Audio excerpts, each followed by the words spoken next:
জাকাত কোথায় কোথায় দিবেন খাতগুলি আল্লাহ বলে দিচ্ছেন, কোন আলহামদুলিল্লাহ। যেখানে সেখানে জাকাত দেওয়া যাবে না। জাকাতের জন্য খাত হচ্ছে 8টা। জাকাতের জন্য খাত কয়টা? 8টা। 8টি খাতে আপনার জাকাতের টাকা আপনি ব্যবহার করবেন, ব্যয় করবেন। প্রথম দিবেন ফকিরদেরকে। প্রথম দিবেন কাদেরকে?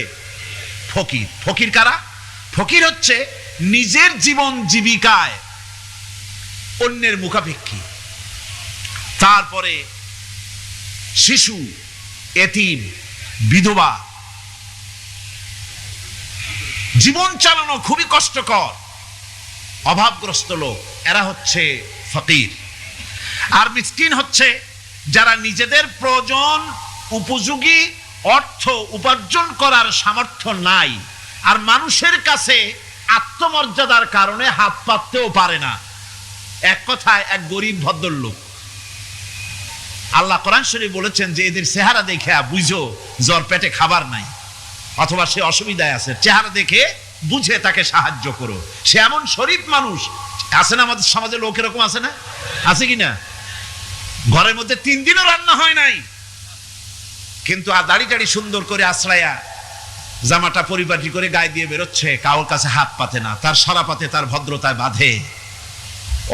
ওনার সরাপথে বেঁধেছে, উনি চাবেন না কারো কাছে, কিন্তু উনাকে যিনি সৃষ্টি করেছেন সে আল্লাহ রাব্বুল আলামিন শোনায় দিচ্ছেন, বান্দারা আমার ওই গরিব ভদ্রলোককে খাবার দাও। ওরা হচ্ছে মিসকিন।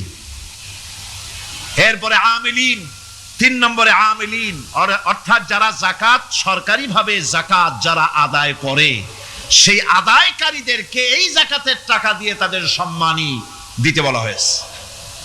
ইসলামী গভর্নমেন্ট আসলে জাকাত তো আর আপনার খুশি মতো থাকবে না, জাকাত দিতে আপনি বাধ্য হবেন মনতুষ্টির জন্য, যাদের মন জয় করতে হবে এই ধরনের লোকদেরকে।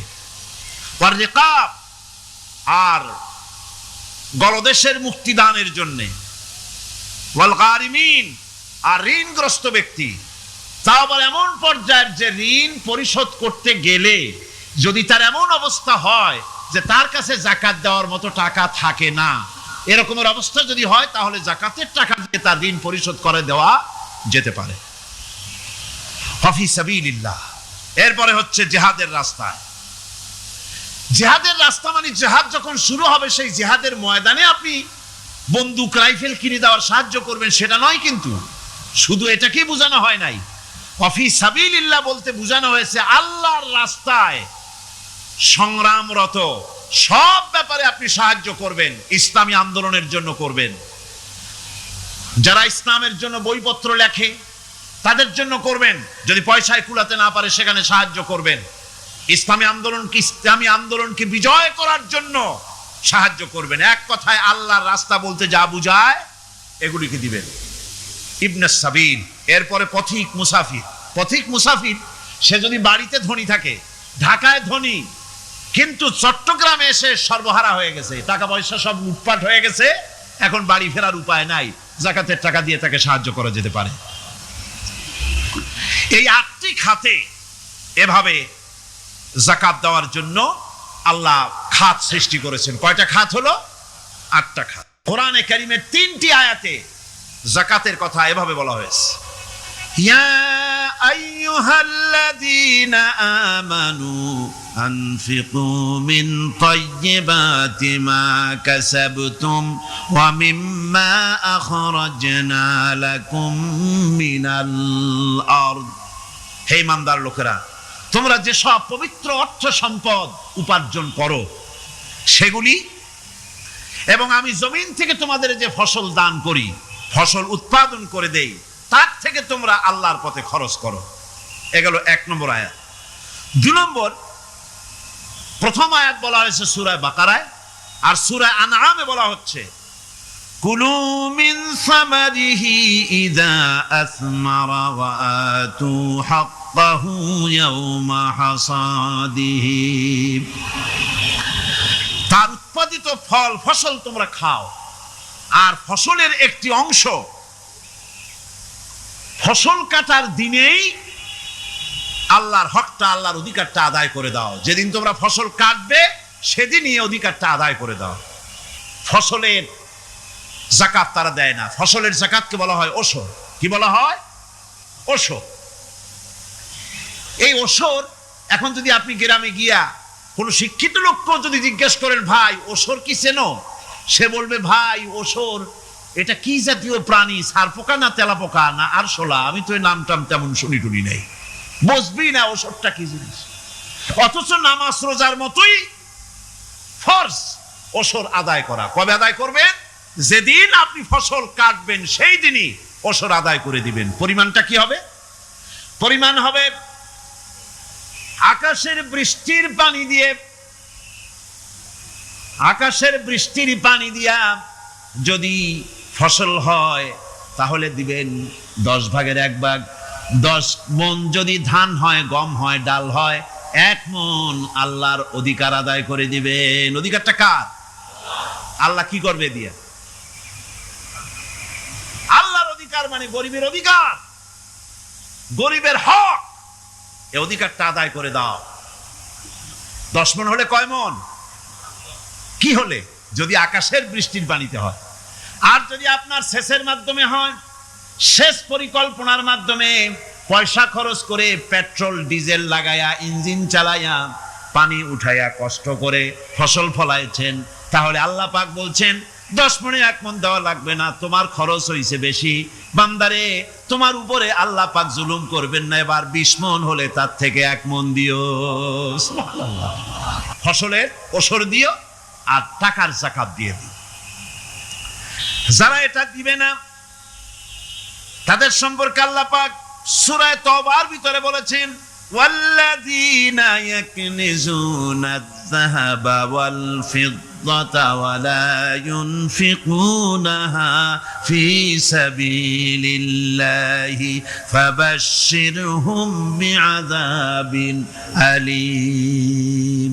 যারা নাকি স্বর্ণ এবং রৌপ্যকে সঞ্চয় করে, জমা করে, ওয়ালা ইউনফিকুনাহা ফি সাবিলিল্লাহ, আর আল্লাহর রাস্তায় তা খরচ করে না, ফাবাশশিরহুম বিআযাবিন আলীম, তাদেরকে কঠিন পীড়াদায়ক শাস্তির সুসংবাদ দাও। পীড়াদায়ক শাস্তির কি দাও? শাস্তির কি সুসংবাদ হয় নাকি? হত উচিত ছিল শাস্তির দুঃসংবাদ শোনাও, না, আল্লাহ বলছেন সুসংবাদ শোনাও। এটার দৃষ্টান্তটা আমার ভাষায় আমি মানুষকে এভাবে বুঝাই। ছেলে খুব দুষ্ট, দুষ্টামির ঠেলায় অস্থির, তার মা মোটেই সামলাতে পারছে না। তখন মা বলে, বেটা আমার কথা তো শুনলি না, তোর বাবা আসুক, তারপরে আমি তারে নালিশ করব। এমন পিট্টি দেবে, মজা টের পাবি। তখন পিট্টি দিলে কি মজা লাগে নাকি? তার মানে শাস্তির তীব্রতা বুঝাবার জন্য বলা হচ্ছে, মজাটা টের পাবা। আল্লাহ রাব্বুল আলামিন বলছেন, কঠিন পীড়াদায়ক শাস্তির সুসংবাদ ওদের দাও, সোনা রূপা যারা জমা করে রাখে, যাকাত দেয় না, আল্লাহর রাস্তায় খরচ করে না। অবশ্য চিটাগং এ এমন কাম শুরু হয় নাই। ছাত্র, শিক্ষক, অফিসার গলায় একটা সোনার চেন, শীতের দিনেও সামনের বোতাম খুলে রাখে যাতে চেনটা সকলে দেখে। মিয়া সাহেব, এটা সোনার চেন না, জাহান্নামের আগুনের শিকল পড়েছো। পুরুষের জন্য এক রত্তি সোনাও হারাম। তোমার শরীরের সৌন্দর্য বাড়াবার জন্য স্বর্ণ ব্যবহার করতে পারবা না। স্বর্ণ রৌপ্য জমা করলো আর আল্লাহর রাস্তায় খরচ করলো না। রব্বুল আলামিন বলেন, ইয়াউমা ইউহমা আলাইহা ফি নারি জাহান্নামা ফাতুকওয়া বিহা জিবাহুহুম ওয়া জুনুবুহুম ওয়া যুহুরুহুম। একদিন আসবে এমন, যেদিন এই সঞ্চিত ধনরাশি, সোনা দানাগুলি জাহান্নামের আগুন দিয়ে জ্বালানো হবে। আর জাহান্নামের আগুন দিয়ে জ্বালায়া এইগুলি দিয়ে তার পিঠের উপরে আর পাঁজরে সিল মারা হবে জাহান্নামের আগুন দিয়া। বলা হবে, হাদা মা কানাজতুম লিআনফুসিকুম ফাযুকু মা কুনতুম তাকনিজুন। মজা চাখো, স্বাদ গ্রহণ করো এ হলো তোমার সেই সঞ্চিত সম্পদ, সঞ্চিত ধনরাশি যা তুমি জমা করেছো আর আল্লাহর রাস্তায় খরচ করনি, এখন এর শাস্তি গ্রহণ করো। সুতরাং সঞ্চয় করা, মাল জমা করা এক শ্রেণীর লোক আছে। আল্লাহ পাক বলছেন আল্লাযী জামা মালান ওয়া আদ্দাদা, মাল জমা করে আর মোছে তেল মাখে। টেলিফোন করে, হ্যালো সোনালী ব্যাংকের ম্যানেজার সাহেব নাকি? বলে হ্যাঁ, দেখুন তো আমার ব্যালেন্সটা কত। উনি বললেন, বল্টু সাহেব আপনার ব্যালেন্স হচ্ছে 50,77,372 টাকা 79 পয়সা। তখন মোজ ঘষে, আতর লাগায়, তেল মাখে আর মনে মনে আনন্দ হয়, আরো কিছু জমা করতে পারলেই তো কঠিন কোটায় পৌঁছে যাব। আল্লাহ পাক বলেন, জেনে রাখো দুঃখ এবং কষ্টের সাথে রয়েছে সুযোগ আর সুবিধা, আর অসচ্ছলতার সাথে রয়েছে উদার সচ্ছলতা। জোরে কোন সুবহানাল্লাহ। কাজে ভয় পাওয়ার কারণ নাই, হতাশ হওয়ার কারণ নাই। মন আশায় বুক বেঁধে রাখো। গুনাহ করেছো, হতাশ হয় না। যুবকদের গুনাহ করা স্বাভাবিক। ইউনিভার্সিটির ছাত্র, কলেজের ছাত্র, প্রফেসর, শিক্ষক, অফিসার ঘুষ খেয়েছেন, জিনা করা হয়েছে, মদ খাওয়া হয়েছে, মিথ্যা কথা বলা হয়েছে, যাই কিছু করেন না কেন ভয় পাওয়ার কারণ নাই, নিরাশ হওয়ার কোনো দরকার নাই। আল্লাহ পাক ডেকে বলেছেন, কুল ইয়া ইবাদিয়াল্লাযীনা সারাফু আলা আনফুসিহিম লা তাকনাতু মির রাহমাতিল্লাহ। আরে আমার আল্লাহর মতো এত ভালো আর কেউ আছে? এত দরদ আর কারো আছে? আমার আল্লাহ বলেন, ও নবী আপনি শোনায় দেন, হে আল্লাহর বান্দারা, তোমরা যারা নিজেদের উপরে বাড়াবাড়ি করেছো, নিজেদের উপরে জুলুম করেছো, অত্যাচার করেছো, আমি আল্লাহর রহমত থেকে নিরাশ হয়ে যেও না। মানুষ যদি অপরাধ করে, বাপের সাথে অপরাধ করেছে, মায়ের সাথে অপরাধ করেছে, মা বাবা সন্তানের চাইতে এত বড় কল্যাণকামী তো আর কেউ নাই, কিন্তু মা বাবা কোনোদিন বলে না আয় আমার ছেলে তোরে মাফ করে দেই, এরকম বলে নাকি?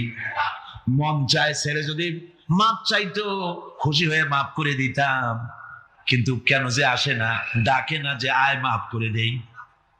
মা বাপ আপনাকে এত ভালোবাসে, সেই মা বাপও আপনাকে বলে না যে আয় মাফ করে দেই। আমার আল্লাহ হচ্ছেন এমন আল্লাহ, আল্লাহ রাব্বুল আলামিন ডাকেন, এ বান্দা খুন করেছিস ফিরে আয়, জিনা করেছিস ফিরে আয়, হত্যা করেছিস ফিরে আয়, চুরি করেছিস ফিরে আয়, কুফরি করেছিস ফিরে আয়, সুদ খেয়েছিস, ঘুষ খেয়েছিস, মদ খেয়েছিস ফিরে আয়। এসে আমার দরবারে চোখের পানি ফেল, আমার দরবারে কাঁদাকাটি কর। ইন্নাল্লাহা ইয়াগফিরুয যুনুবা জামিআ ইন্নাহু হুয়াল গফুরুর রহিম। আমার দরবারে চোখের পানি ফেলে কান, আমি রব্বুল আলামিন জিন্দেগীর গুনাহ মাফ করে দেব। সুবহানাল্লাহ কোন, সুবহানাল্লাহ কোন। আমার কাছে কান, চোখের পানি ভাব। আল্লাহ রাব্বুল আলামিনের কাছে বান্দার দুইটা ফোঁটা বেশি প্রিয়। একটা হলো জিহাদের ময়দানে যে রক্ত ফোঁটা দেওয়া হয়, এটা আল্লাহর কাছে প্রিয়। আর আল্লাহর ভয়তে গুনার জন্য লজ্জা করে, অনুশোচনা করে বান্দা যখন চোখের পানি ছেড়ে দেয়, আল্লাহর কাছে এটা অত্যন্ত প্রিয়। নবীজি বলেছেন, বান্দা যখন গুনার ভয়তে, আল্লাহর ভয়তে, জাহান্নামের ভয়তে অনুশোচনা করে যখন চোখ দিয়া পানি ছেড়ে দেয়, ওই চোখের পানি নাকের অর্ধেক আসতে না আসতে আল্লাহ রাব্বুল আলামিন বান্দারে মাফ করে দেয়। আল্লাহ বরদাস্ত করতে পারেন না যে বান্দা কান্দুক।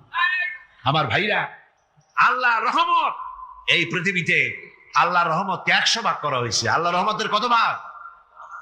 এই 100 ভাগের 1 ভাগ সারা পৃথিবীতে ছড়াই দেওয়া হয়েছে। আর 99 ভাগ কার কাছে? আল্লাহর কাছে। 1টা ভাগ দুনিয়া ছড়ানো হয়েছে। আদম আলাইহিস সালাম থেকে নিয়ে এই পর্যন্ত এখান থেকে নিয়ে কিয়ামত পর্যন্ত পৃথিবীতে যত মানুষ আসবে, যত প্রাণী আসবে, তাদের মধ্যে প্রাণী জগতেও গাভী তার বাছুরকে ভালোবাসে ঠিক কিনা, হাতি তার বাচ্চাকে ভালোবাসে ঠিক কিনা, মুরগি তার বাচ্চাকে ভালোবাসে কিনা, প্রত্যেক মাই তার সন্তানকে ভালোবাসে মানুষের মতো। এই ভালোবাসা, স্নেহ, এই মমতা, এই করুণা, এই মহব্বত একটা ভাগ দুনিয়ায় দেওয়ার পর আপনি আর আমি যতটুকুন ভাগে পেয়েছি, সেই মহব্বতে, স্ত্রীর মহব্বতে অস্থির, মায়ের মহব্বতে অস্থির, সন্তানের মহব্বতে অস্থির। এখন চিন্তা করেন, একটা ভাগ সারা পৃথিবীতে বিতরণ করার পর যেটুক পেয়েছি, তাতে যদি এত মহব্বত হয়, তাহলে এর 99 ভাগ মহব্বত যে আল্লাহর কাছে জমা আছে, এই বান্দার জন্য তার কত মহব্বত, এই বান্দার জন্য কত করুণা তার, কত মহব্বত তার, কত দয়া তার। এজন্য আল্লাহ রাব্বুল আলামিন বলেছেন, নাব্বি ইবাদি আন্নী আনাল গফুরুর রহিম। ও আমার নবী, সুসংবাদ দিয়ে দাও, বান্দাদেরকে শোনায় দাও যে আমি আল্লাহ তাআলা ক্ষমাশীল আর দয়াবান।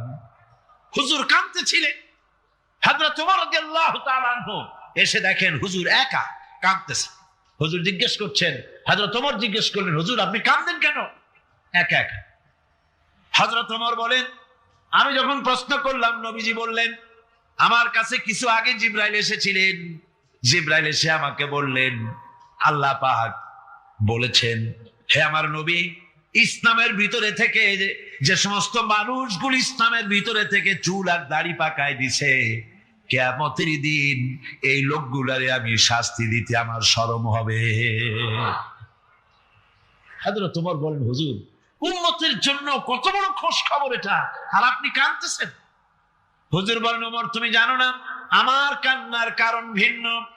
আমার কান্নার কারণ হলো যে আল্লাহ রাব্বুল আলামিন কিয়ামতের দিন দাড়ি চুল পাকা বান্দারে শাস্তি দিতে শরম করবেন। সেই দাড়ি চুল পাকা বান্দাগুলি আল্লাহর সাথে নাফরমানি করতে শরম করে না। আমি এই লজ্জায় কাঁদতেছি।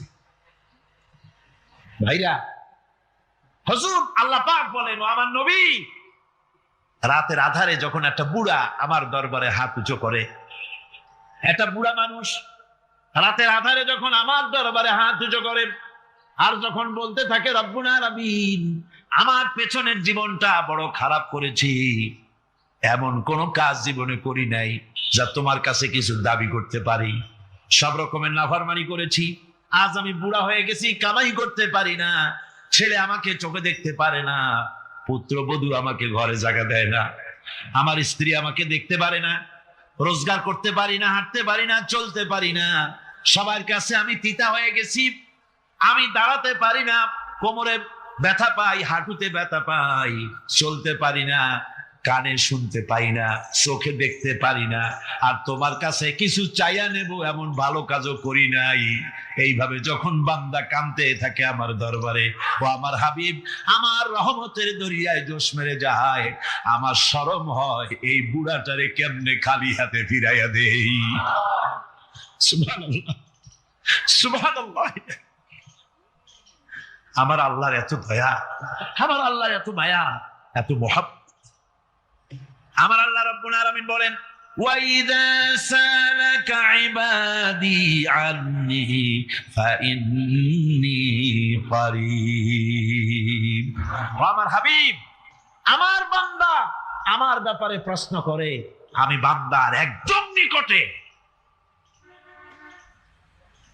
কোরআন শরীফের ভিতরে যত জায়গায় রাসূলকে বলা হয়েছে সুয়ালের কথা, আপনাকে প্রশ্ন করা হয়, আল্লাহ তার জবাব কুল এই কথা বলে জবাব দিয়েছেন। যত জায়গায় সুয়াল এসেছে, যেমন কোরআনে কারীমের মধ্যে আল্লাহ পাক বলেন, ওয়ায়াসআলুনাকা আনিল মাহিদ, মেয়েদের হায়েজ সম্পর্কে জিজ্ঞাসা করা হয়, কুল হিয়া আযা, হে নবী আপনি বলুন।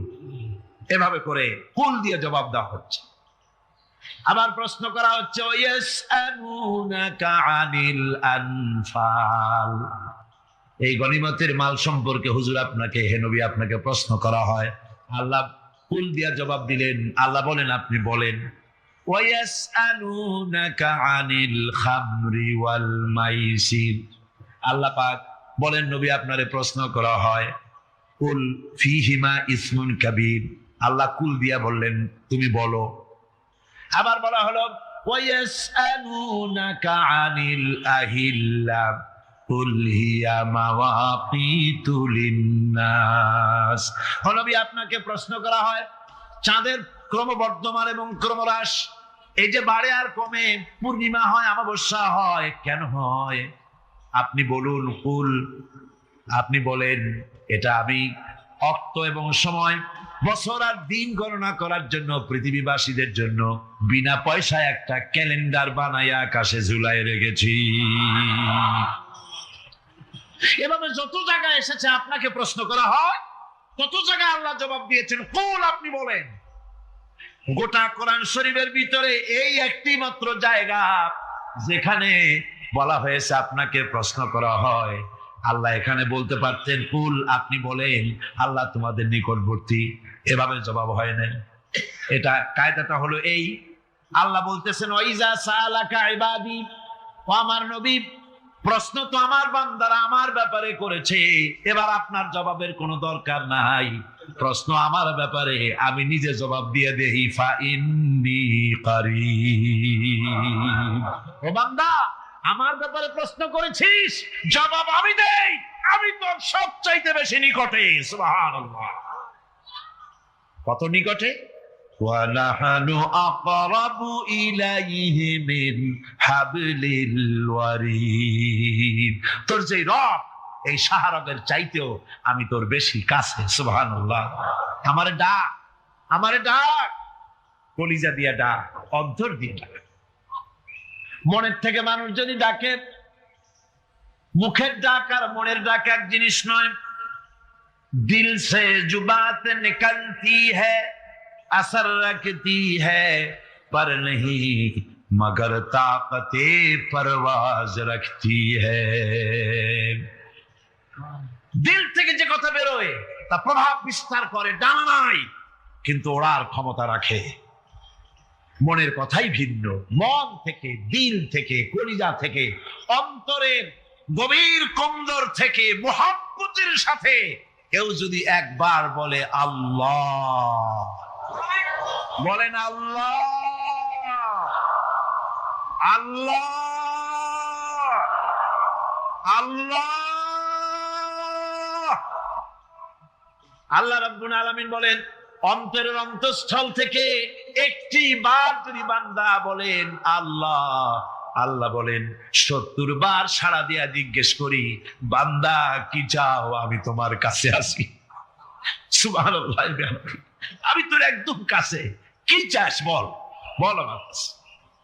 এমন দয়াবান, এমন মেহেরবান, এমন আল্লাহ আমাদের। সে আল্লাহ রাব্বুল আলামিন তিনি বলছেন وَقَالَ رَبُّكُمْ উদউনি আস্তাজিব লাকুম। তোমাদের রব বলেছেন আমারে ডাকো, আমি আল্লাহ ডাকের সাড়া দিয়া দেব। সুবহানাল্লাহ, কারে ডাকতে হবে, কারে ডাকতে হবে? এই বিশাল জনসমুদ্র একদিকে চিল্লা এখন কারে ডাকতে হবে? কোন পীর সাহেবকে নয়, আল্লাহর কসম কোন খাজা বাবাকে নয়, ডাকতে হবে কারে?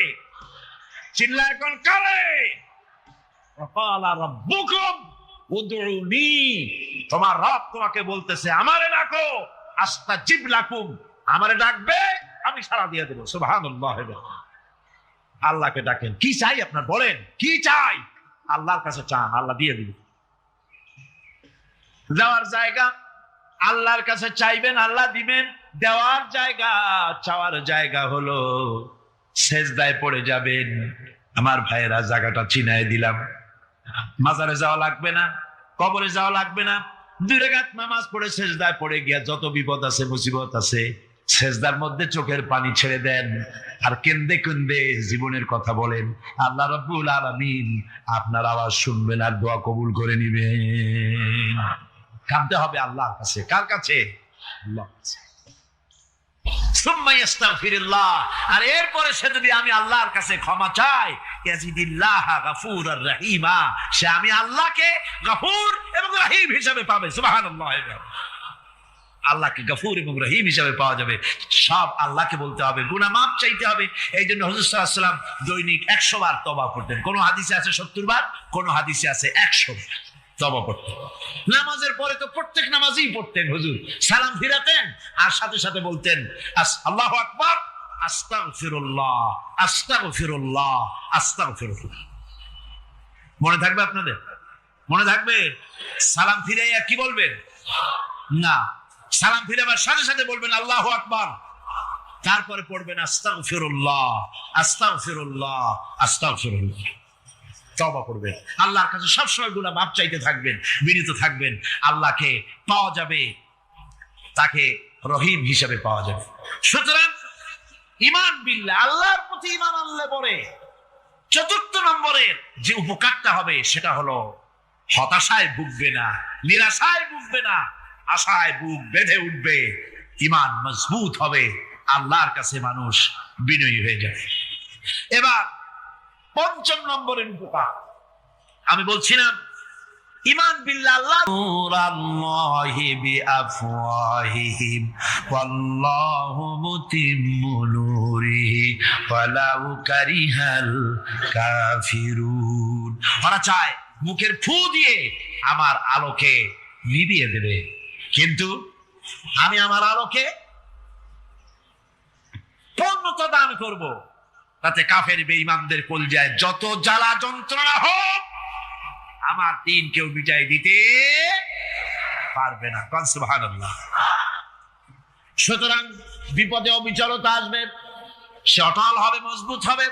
কোরআনে কারীম বলতেছে ওয়া কাযালিকা জাআলনা লিকুল্লি নাবিয়্যিন আদুওয়াম মিনাল মুজরিমিন। এই পৃথিবীতে এমনি করে আমি সকল নবীদের শত্রু বানিয়েছি, সব পাপিষ্ঠ অপরাধীদেরকে। নবীদের সাথে বিরোধিতা করেছে কারা? পাপিষ্ঠরা, অপরাধীরা। আজও খুঁজে দেখেন, আজও ইসলামী আন্দোলনের বিরোধিতা যারা করে সবগুলি কি পাপিষ্ঠ? সত্য কি না কর? ইসলামী আন্দোলনের বিরোধিতা যারা করে হিসাব করে চোখ দিয়ে তাকায় দেখেন, খুঁজে দেখেন তাদের নামগুলি। মদখোর, জিনাকার, বদমাশ, চোর, হাইজাকার, বেনামাজি, লুটেরা, মিথ্যাবাদী, সবচাইতে সমাজের নিকৃষ্ট লোকগুলি ইসলামের বিরুদ্ধে।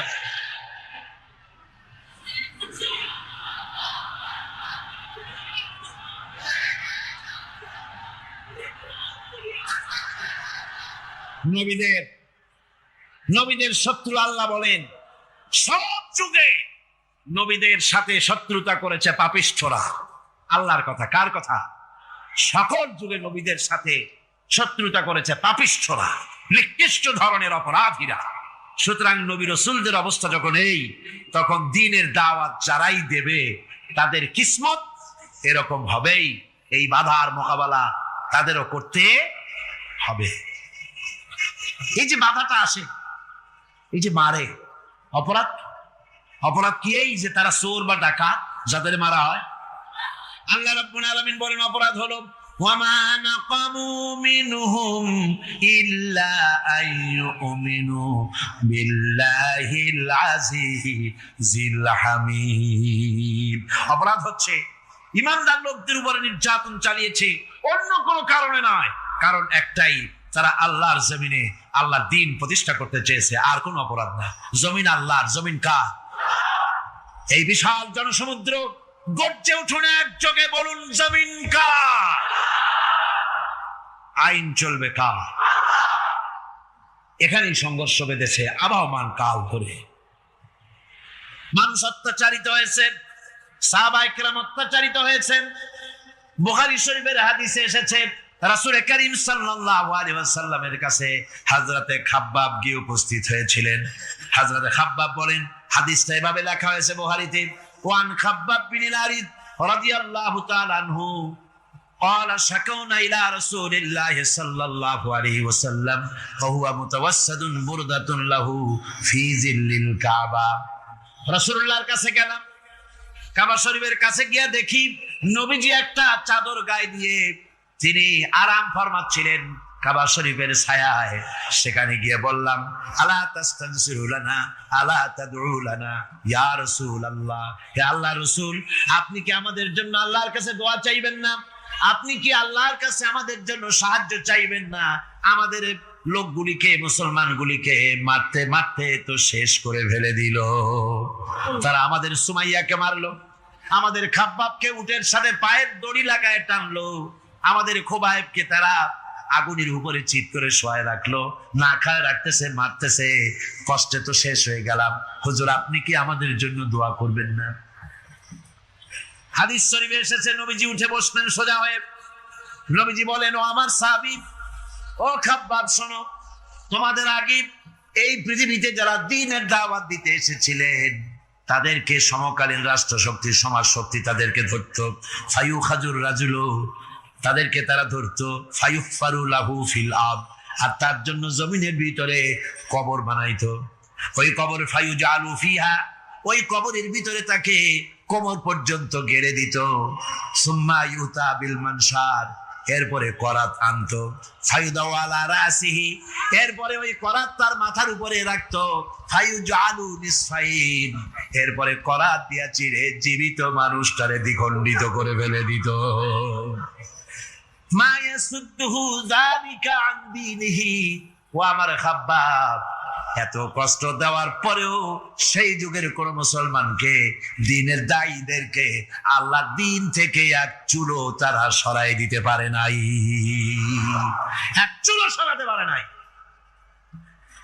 ওয়াল্লাহি, ও খাব্বাব, আমি আমার আল্লাহর নামে কসম করে বলছি, লা ইউতাম্মান্নাল্লাহু হাযাল আমরা হাত্তা ইয়াসিরা আর-রাকিবু মিন সানা ইলা হাযরামাউত। আমি কসম করে বলি, আল্লাহ রাব্বুল আলামিনের এই সানা থেকে হাজারামাউত পর্যন্ত লোকেরা যাতায়াত করবে, সুন্দরী রমণীরা গমন করবে, সদাগরেরা যাতায়াত করবে, টাকা নিয়া পয়সা নিয়া যাতায়াত করবে।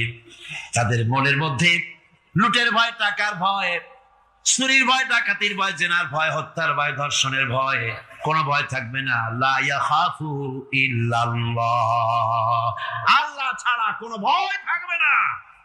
এমন একটা সমাজ, এমন একটা সময় আসবে। ওয়ালাকিন্নাকুম তাস্তাজিলুন, অথচ খুব তাড়াহুড়ো তোমরা করতেছো। তাড়াহুড়ো করো না, সময় আসবে ইনশাআল্লাহ। আমার ভাইয়েরা, আমার বন্ধুগণ, কঠিন বিপদে অবিচলতা এবং ধৈর্যের দৃষ্টান্ত রেখে গেছেন আম্বিয়া আলাইহিমুস সালাম। সুবহানাল্লাহ। কঠিন বিপদে অবিচলতা, দৃঢ়তা, ধৈর্য কারে বলে, তার দৃষ্টান্ত কারা রেখেছেন? আম্বিয়া আলাইহিমুস সালাম। ওনারাই আমাদের আদর্শ, নবীরাই আদর্শ। সাহাবায়ে কেরাম রিদওয়ানুল্লাহ তাআলা আলাইহিম আজমাইন আমাদের আদর্শ। ভাইরা আমার, মুসা আলাইহিস সালামকে ফেরাউন যখন ঘিরে ফেলে দিল, কোরআনের সব কথা গল্প গুজবার ইতিহাসের জন্য লেখা হয় নাই। কোরআনের মধ্যে যা লেখা হয়েছে সব বান্দাদের উপদেশের জন্য, যাতে করে লোকেরা চিরটা কাল এর থেকে উপদেশ নিয়ে নিজেদের তৈরি করতে পারে। জোরে বলেন সুবহানাল্লাহ। মুসা আলাইহিস সালামের কথা আল্লাহ বলেন, ফেরাউন তাকে ঘিরে ফেলে দিল, পালাবার রাস্তা নাই। ফালাম্মা تراءى الجمعان قال أصحاب موسى إنا لمدركون। মুসা আলাইহিস সালামের উম্মতরা বললেন, হে মুসা, পাকড়াও হয়ে গেছি, পালাবার রাস্তা নাই। তিন দিক থেকে আমাদেরকে ঘেরাও করেছে ফেরাউনের শক্তি। সামনে কি? দরিয়া, আর তিন দিকে কি? ঘেরাও আন্দোলন। পালাবার পথ নেই, পালাবার পথ নাই। সারাশি আক্রমণ, ঘেরাও আন্দোলন। এই যে ঘেরাও টেরাও তো আজকে নতুন নাই, ঘেরাও আসছে অনেক আগের থেকে। আসলে কথা বুঝতে পেরেছি। মাইক না থাকলে আমি কি করবো কল? আজকে এরকম হচ্ছে কেন? আগামীকাল ঠিক হবে ইনশাআল্লাহ, রাগ করেন না। গান হচ্ছে, বসেন বসেন। শয়তান ঢুকছে মাইকের মধ্যে। অনেক সময় হয় কি, মাইকের হাই পাওয়ারের যে মেশিন আছে, এর ভিতরে ইথার থেকে রেডিওর ওই গানগুলি ওর মধ্যে ঢুকে পড়ে। কথা বুঝতে পেরেছে? এই জন্য শয়তান তো আর বসে থাকে না, ওরা তো কিছু করার আছে। ধৈর্য ধরেন, ধৈর্য ধরেন। কালকে অপারেটরদেরকে মাওলানা শামসুদ্দিন সাহেবের কাছে অনুরোধ করব, অপারেটর একটু ভালো করে হেদায়েত করে দেবেন মাইকে। আজকে আমার নিজেরও কষ্ট হচ্ছে, আমিও বুঝতে পারছি না যে আমার কথাগুলি কি আওয়াজে বেরোচ্ছে, যার জন্য আমাকে বেশি চিল্লাইতে হচ্ছে। বক্তাকে কি লাউডে তার কথা বেরোচ্ছে তা তার কানে আসতে হয়, তাহলে বোঝা যায় যে আমার কথাগুলি কিভাবে বেরোচ্ছে। এটা এই অবস্থায় সিচুয়েশন আজকে নাই, এবং লোকেরাও মাইকের ব্যাপারে আজকে অভিযোগ করেছে যা বিগত 16 বছরে করে নাই। সেটের ব্যাপারে কোথাও কোনো অসুবিধা হয়েছে?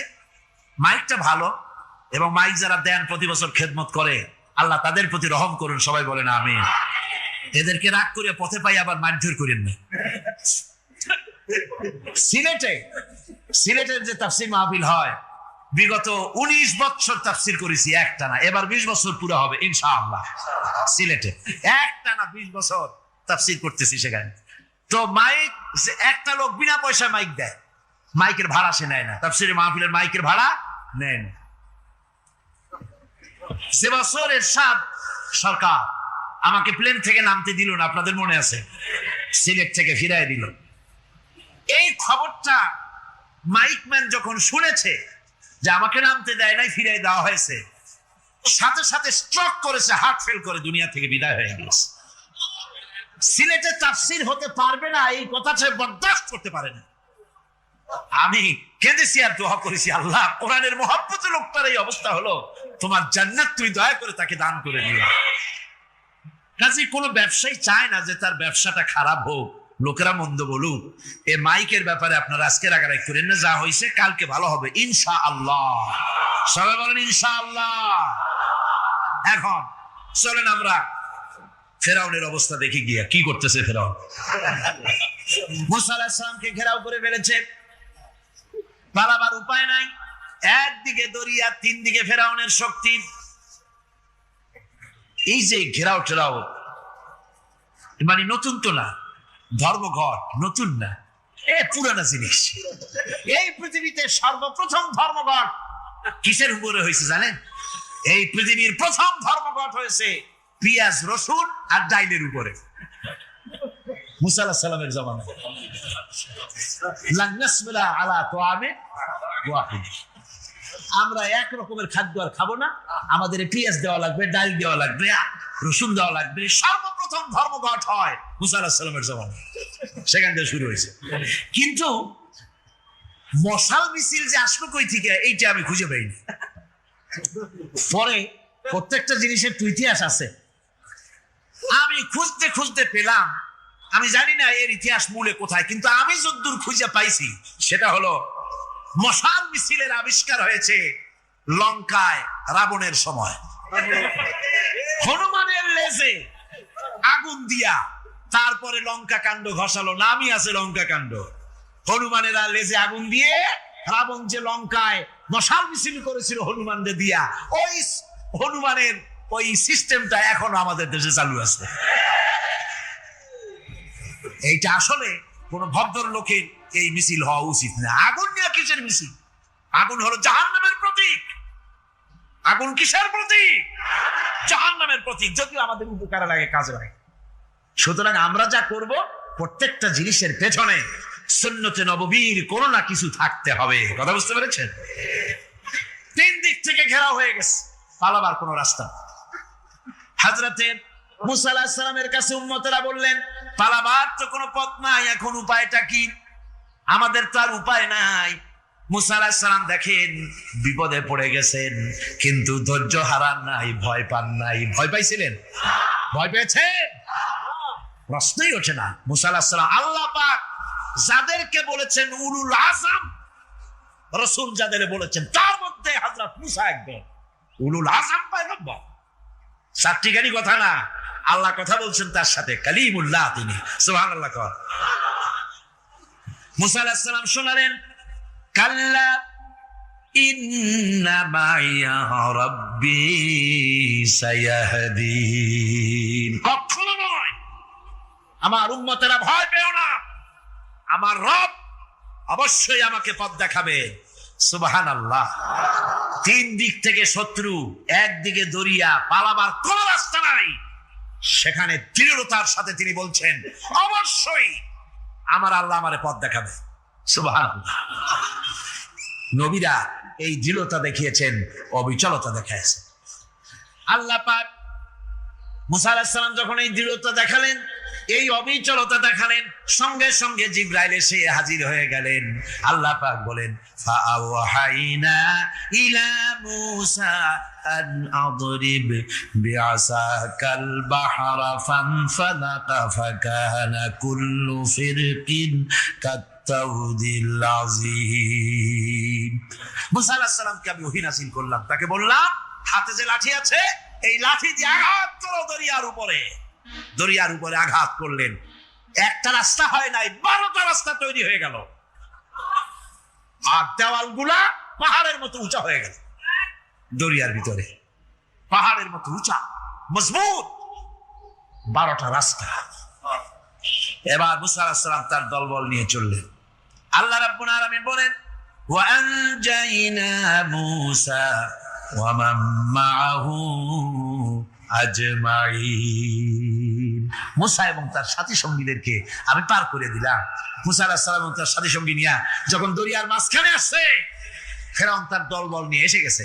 আসে দেখে নদীর মধ্যে রাস্তা। বাবা, খুব তো কায়দা। ও মনে করছে ওর বাজানের তৈরি করা ডিস্ট্রিক্ট বোর্ডের রাস্তা। ওর লোকজন নিয়ে নেমে গেছে দরিয়ার ভিতরে। ও আসছে মাঝখানে, মুসা আলাইহিস সালাম চলে গেছে ওপার, দরিয়া পার। মাঝখানে যখন এসে গেল, আল্লাহ রাব্বুল আলামিন পানিকে অর্ডার করলেন কুন। আল্লাহ তো বটন টেপা লাগে না, মুখ দিয়া কোনো হুকুম করা লাগে না, শুধু বলেন কুন। যে ব্যাপারে কুন বলেন ফায়াকুন, সাথে সাথে হয়ে যায়। আল্লাহ বললেন কুন, আর অমনি রাস্তা বন্ধ হয়ে গেল। এবার তুফান শুরু হয়েছে নদীতে, ঢেউয়ের উপরে ঢেউ, মৌজুন কাল জিবাল, পাহাড়ের মতো উঁচু হয়ে হয়ে ঢেউ আসতেছে। দলবল ঘোড়া আর অস্ত্রপাতি যা ছিল সব মরিয়া শেষ। এবার ফেরাউন একা উপরে ওঠে আর নিচে নামে, পানি খেতে খেতে পেটের কাম সারা। জনমের খাওয়া খাইছে পানি, এখন জান যা, বাঁচবার আর উপায় না, বাঁচবার আর উপায় নাই। ফেরাউন তার নিজের জীবন সম্পর্কে হতাশ হয়ে গেল। এবার ফেরাউন বলতেছে, আমানতু আন্নাহু লা ইলাহা ইল্লাল্লাযী আমানাত বিহি বানু ইসরাঈল। আমি ঈমান আনলাম, আমি ঈমান আনলাম, আল্লাহ ছাড়া কোন ইলাহা নাই। ওই আল্লাহর উপর ঈমান আনলাম যে আল্লাহর উপরে ঈমান এনেছে বনি ইসরাঈলেরা। আল্লাহ যাতে ঠিক পায় যে কোন আল্লাহর উপর ঈমান আনছে। বনি ইসরাঈলের আল্লাহর উপর ঈমান আনলাম। আল্লাহ, এই তো মুসলমান হয়ে গেছি, এরপরও আমার সুবাও কেন? আল্লাহ রাব্বুল আলামিন জবাবে বলেন, আল আন, এখন ওয়াকাদ আসাইতা ক্বাবলু ওয়া কুনতা মিনাল মুফসিদিন। এখনই ঈমান আনার কথা বলছো, অথচ যুগের পর যুগ, বছরের পর বছর ধরে আমার মানুষের উপরে মন গড়া আইন চালায়েছ, আমার পয়গম্বরের সাথে বেয়াদবি করেছ। আজ তোমাকে আমি ছাড়ছি না, তোমাকে আজকে ছেড়ে দেব না, আমি তোমাকে মারব। আর সমস্ত প্রাণীগুলিকে, স্থলচর প্রাণীগুলিকে আল্লাহ পাক অর্ডার দিয়া দিলেন, এই ফেরাউনের লাশকে ডুবাবি না, পচাবি না, খাবি না। আলিয়াউমা নুনাজ্জিকা বিবাদানিক, আমি তোমার শরীরে বাঁচায় দেব। পোকে খাবে না, পানিতে পচবে না, মাছে খাবে না, কুমিরে খাবে না, দুনিয়ার কোনো পশুতে খাবে না। আমি তোরে শুটকি বানাইয়া রাখবো, যাতে করে দুনিয়ার সমস্ত ফেরাউন যত যুগে যুগে আসে তোরে দেখে যেন হেদায়েত নিতে পারে। ফেরাউনকে আল্লাহ শুটকি বানায় রাখছে। আমি ফেরাউনদের লাশ দেখেছি ব্রিটিশ মিউজিয়ামে। ফেরাউন তো একটা না, অনেকগুলা। আসলটারে অবশ্য দেখিনি। ব্রিটিশ মিউজিয়ামে ওই ফেরাউন গুলার লাশ যখন অসুবিধা হয়, মমিগুলি, তখন ইংল্যান্ডে নিয়ে যায় চিকিৎসা করাবার জন্য। চোখ টোক আছে গর্তের ভিতরে, তারপরে চামড়া টামড়া হাড়ের সাথে মিশানো, ওইভাবে চেহারা দেখলে মনে হয় যে সত্যি ফেরাউনিগুলো। আর ব্রিটিশের কাম মিশর থেকে নামছে এমন কোন জিনিস নাই। আমি সেখানে এক বক্তৃতা বলছিলাম, আপনারা এদের এখন সভ্য, এদের এখন ভদ্র, এরা হলো ইন্টারন্যাশনাল চোর। ওরা সারা দুনিয়া চুরি করেছে। লন্ডনে বক্তৃতা করেছি, সারাটা দুনিয়া চুরি করছে, আমাদের দেশকে শোষণ করেছে। এই বিশাল ভূভাগকে শোষণ করে ইংল্যান্ডের দ্বীপটাকে তারা সাজাইছে। তারা ময়ূর সিংহাসনের, শাহজাহানের ময়ূর সিংহাসনের ময়ূরের বাম চোখে কোহিনূর মণি লাগাইছিলেন। শাহজাহান ময়ূরের ডান চোখে কোহিনূর মণি লাগায় নাই। কোহিনূর মণির অনেক দাম, আমি দেখে এসেছি মণি, এখন সেটা কুইন এলিজাবেথের মুকুটের শোভা পাচ্ছে। সেই মণি এমনি বলে প্রবাদে 7 রাজার ধন 1 মাণিক্য, বলেন এরকম অনেক দাম। শাহজাহান দেখালেন, আমি মুসলমান, আমার কাছে এটার দাম নাই, এই জন্য ময়ূরের ডান চোখে লাগালাম না, বাম চোখে লাগাই দিলাম। এইটারে চুরি করছে। তারপরে মিশর থেকে, মিশরের মমি চুরি করেছে, জুতা চুরি করছে, ছাতি চুরি করছে, পিসা চুরি করেছে। আমি বললাম এগুলা কি ভদ্রলোক নাকি? এরা জুতা চোর, পিসা চোর, লাঠি চোর, সব চুরি করছে। যাই দেখেন ব্রিটিশ মিউজিয়ামের মধ্যে সব দুনিয়ার চুরি করা জিনিস নিয়ে তারা মানুষকে দেখাইয়া পয়সা অর্জন করছে। টিপু সুলতানের তরবারিটা পর্যন্ত চুরি করেছে। আজ পর্যন্ত ব্রিটিশ মিউজিয়ামে টিপু সুলতানের তরবারিটা আছে, আমি তরবারিটা দেখে এসেছি। আমার বন্ধুগণ, বলতেছিলাম যে পৃথিবীতে আল্লাহ রাব্বুল আলামিন নবীরা তাদের চরিত্র দিয়ে বিপদের মোকাবেলা করে, দুনিয়ার সামনে কঠিন বিপদের মোকাবেলা করে অবিচলতা, দৃঢ়তা দেখায় গেছেন যে কেমন করে এই পৃথিবীতে বিপদের সামনে মোকাবেলা করতে হয়। ধৈর্য ধরতে হবে, বিপদ আসবে পাহাড় সমান হয়ে, আপনাকে ধৈর্য ধারণ করতে হবে সেভাবে বুক বেঁধে। যেহেতু এটা যদি বিশ্বাস হয় যে আমার কিসমতে যা আছে তার থেকে বেশি কিছু হবে না, তাহলেই আপনার ধৈর্য আসবে, ভয় পাবেন না। কথা ঠিক কিনা কন? এবারে হযরত হুদ আলাইহিস সালাম সম্পর্কে আল্লাহ রাব্বুল আলামিন বলেন, হযরত হুদকে যখন ষড়যন্ত্র হলো কাফির বেঈমানেরা তাকে মেরে ফেলার জন্য, যখন সরকারি ষড়যন্ত্রে লিপ্ত হয়ে গেল, হযরত হুদ সমাজের এই চ্যালেঞ্জের মোকাবেলা করলেন। হযরত হুদ বলেন, ফাকিদুনি জামিআন সুম্মা লা তুনজিরুন ইন্নী তাওয়াক্কালতু আলাল্লাহি রাব্বি ওয়া রাব্বিকুম। আমি, তোমরা তোমাদের ষড়যন্ত্র আমার বিরুদ্ধে যত পারো আমার বিরুদ্ধে ষড়যন্ত্র চালাও, এতটুকু আমার অবকাশ দিও না। আমি এমন আল্লাহর উপরে ভরসা করেছি যার হাতের ভিতরে তোমাদেরও জান আর আমারও জান। যা পারো তাই করো। সরকার, সমস্ত শক্তি একত্রিত হয়ে আমার মোকাবেলা করো। একদিকে হুদ আলাইহিস সালাম, আর একদিকে গোটা জাতি। হযরত হুদ ভয় পায় নাই। সুবহানাল্লাহ খান। ঈমান বিল্লাহ মানুষের কলিজাকে এভাবে শক্ত করে দেয়। কোন আলহামদুলিল্লাহ। এবারে এই বিপদের, কঠিন বিপদের মোকাবেলা করে আমার রাসূল যে প্রমাণ দিয়া গেলেন, আমার রাসূল যে কঠিন বিপদের মোকাবেলা করলেন, ভাইরা আমার, হিজরতের রাতে সওর পাহাড়ের ভিতরে যখন তিনি আশ্রয় নিলেন, হযরতে আবু বকরের সাথে ছিলেন। হযরতে আবু বকর রাদিয়াল্লাহু তাআলা আনহু বলেন, হুজুর আপনি দাঁড়ান, এটা তো পাহাড়িয়া গুহা, গুহার ভিতরে সাপ থাকতে পারে, বিচ্ছু থাকতে পারে, আমি আগে ঢুকি, বিপদ যদি হয় আমার উপর থেকে হয়ে যায়। গুহার ভিতরে নেমে গুহা সাফ করলেন। এরপরে হুজুরকে ডাকলেন, হুজুর তাশরীফ নিলেন গুহার ভিতরে। এরপরে হুজুর বললেন, আবু বকর, পাহাড়ে হেঁটে হেঁটে 2-3টা পাহাড় পাড়ি দিয়া যাওয়া লাগে সূর পাহাড়ে। মদিনার সোজা রাস্তা হুজুর ধরেন নাই, মেসফালার পথ দিয়া, জাবালে কেদোয়ার উপর দিয়া 3টা পাহাড় পাড়ি দিয়া তারপরে হুজুর গেলেন সূর পাহাড়ে। গুহার ভিতরে হুজুর তাশরীফ নিলেন। বললেন, আবু বকর তুমি বসো, তোমার উরুর উপরে মাথা রেখে আমি একটু আরাম করি। হযরতে আবু বকর বসলেন, হুজুর তার উরুর উপরে মাথা রেখে ঘুমায় গেলেন। আর এরপরে কাফির বেঈমানেরা তালাশ করতে করতে কাফেরেরা এসে গেল পায়ের চিহ্ন দেখে দেখে গর্তের কাছে।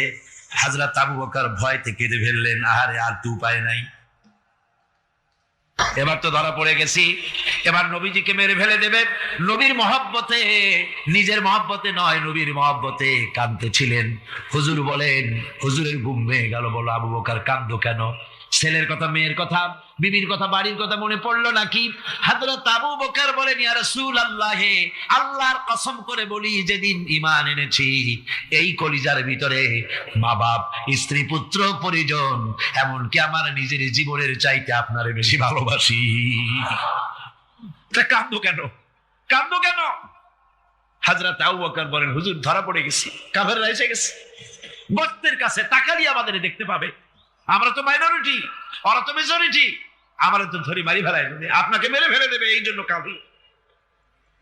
আল্লাহ রাব্বুল আলামিন, হুজুর তখন কি দৃঢ়তা, কি অবিচলতা, কি ধৈর্যের পাহাড় সম মনোবৃত্তি তখন দেখালেন। আল্লাহ কোরআন শরীফে চিরকাল যাতে মানুষেরা হেদায়েত নিতে পারে সেজন্য হুজুরের কথা উঠায় দিলেন কোরআনে। আল্লাহ পাক বলেন, ইযহুমা ফিল গার ইয ইয়াকুলু লিসাহিবিহি লা তাহজান ইন্নাল্লাহা মা'ানা।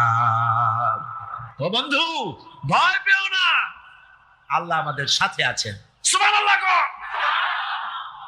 আল্লাহ আমাদের সাথে আছেন, আমরা মাইনরিটি নই, আমরাই মেজরিটি।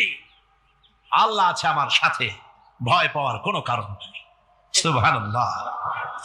আল্লাহ পাক বলেন, ফাআনজালাল্লাহু সাকিনাতাহু আলাইহি ওয়া আইয়াদাহু বিজুনুদিন লাম তারাওহা। আমি এদের অন্তরের ভিতরে আমি শান্তি নাজিল করে দিলাম, প্রশান্তি দিয়া দিলাম, আর আমি সাহায্য করলাম, আর এমন সব সৈন্য পাঠায় দিলাম যে সৈন্যগুলি তোমরা দেখতে পাও নাই। সুবহানাল্লাহ ওয়া বিহামদিহি। ভাইরা আমার, রাসূল করিম সাল্লাল্লাহু আলাইহি সাল্লাম এই বিপদের মাঝে, চরম বিপদের মাঝে অবিচলতা, দৃঢ়তা, কঠিন আত্মনির্ভরতা দেখিয়েছেন। এগুলি হলো ঈমানের পঞ্চম নম্বরের উপকারিতা। আল্লাহর প্রতি ঈমান আনলে এভাবে পাহাড় সম ঈমান মজবুত হয়ে যায়। জেলের পরোয়া করি না, ফাঁসির পরোয়া করি না, শহীদ হওয়ার পরোয়া করি না, মেরে ফেলে দেবে, উড়ায় দেবে, হত্যা করবে, পরোয়া করি না। পরোয়া করি কেবলমাত্র কাকে? জেলে বলেন কারে? এইরকম মুসলমান হাজার হাজার লাখ লাখ দরকার নাই, 313 জন যথেষ্ট। কয়জন যথেষ্ট? 313 জন যথেষ্ট। বদরে যারা জান দিয়ে, মাল দিয়ে দিনকে প্রতিষ্ঠিত করেছিলেন, এরকম 313 জনই যথেষ্ট ছিল। এই দৃঢ়তা, এই অবিচলতা, এই ঈমান, এই ধৈর্য শিক্ষা দেয়, এই উপকার করে ঈমান বিল্লাহ। আল্লাহর প্রতি ঈমান আনলে এভাবে পাহাড়ের মতো শক্ত হয়ে যায় কলিজা। কোন আলহামদুলিল্লাহ। আমার বন্ধুগণ, এবার আমি বলবো সর্বশেষ উপকারের কথাটা বলি, মোনাজাত ছেড়ে দেব। কয়টার কথা বলছিলাম? উপকার 6টা। 6টা উপকারের কথা বলেছি। অনেকগুলি বৈশিষ্ট্য, অনেকগুলি উপকারের মধ্যে আল্লাহর প্রতি ঈমানের 6টা উপকারের কথা 5টা বলা হয়ে গেছে। এবার 6ষ্ঠ নম্বর এবং শেষ নম্বর, এটা হচ্ছে আল্লাহর প্রতি ঈমান আনলে পরে তার দ্বারা সবচাইতে বেশি ফায়দা পায় সমাজ এবং রাষ্ট্র। বল আলহামদুলিল্লাহ, বল আলহামদুলিল্লাহ। আল্লাহর প্রতি ঈমানের দ্বারা নৈতিক সংশোধন হয় এবং রাষ্ট্র আর সমাজ সবচাইতে বেশি উপকৃত হয়। কারণ হলো ঈমানদার ব্যক্তি আল্লাহর প্রতি যে ঈমান এনেছে, তার মনের মধ্যে ধারণা এটা হয়, আমার কোনো কাজ তো গোপন থাকে না। ইন্নাল্লাহা লা ইয়াখফা আলাইহি শাইউন ফিল আরদি ওয়ালা ফিস সামা।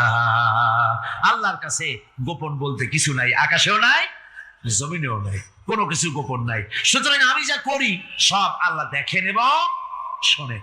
এমনকি মানুষ যে কল্পনা করে, সে কল্পনাও আল্লাহ টের পায় না, নাকি? টের পায় কিনা? وإن تبدوا من أنفسكم أو تخفوه يحاسبكم به الله। মনের ভিতরে যে কল্পনা করো, আল্লাহ পাক বলেন এই কল্পনারও হিসাব পরামর্শ করতেছে রাত্রে। আমি তো তখনও কাছে থাকি, ওটা আমি শুনি।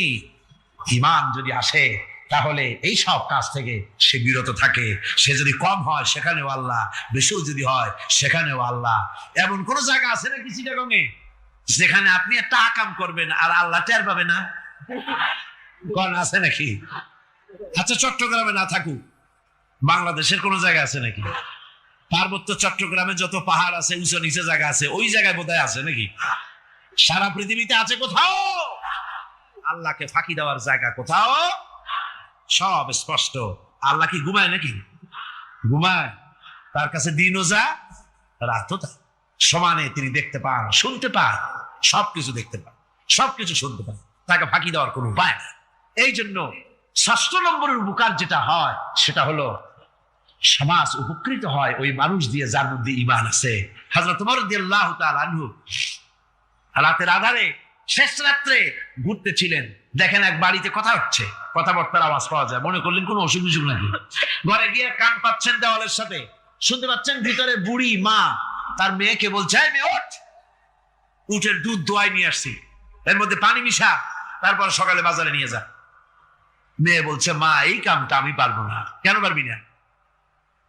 হযরত ওমর ফরমান জারি করেছেন, দুধে পানি মিশাতে নিষেধ করেছে, কাজে এই কাজটা আমি পারবো না।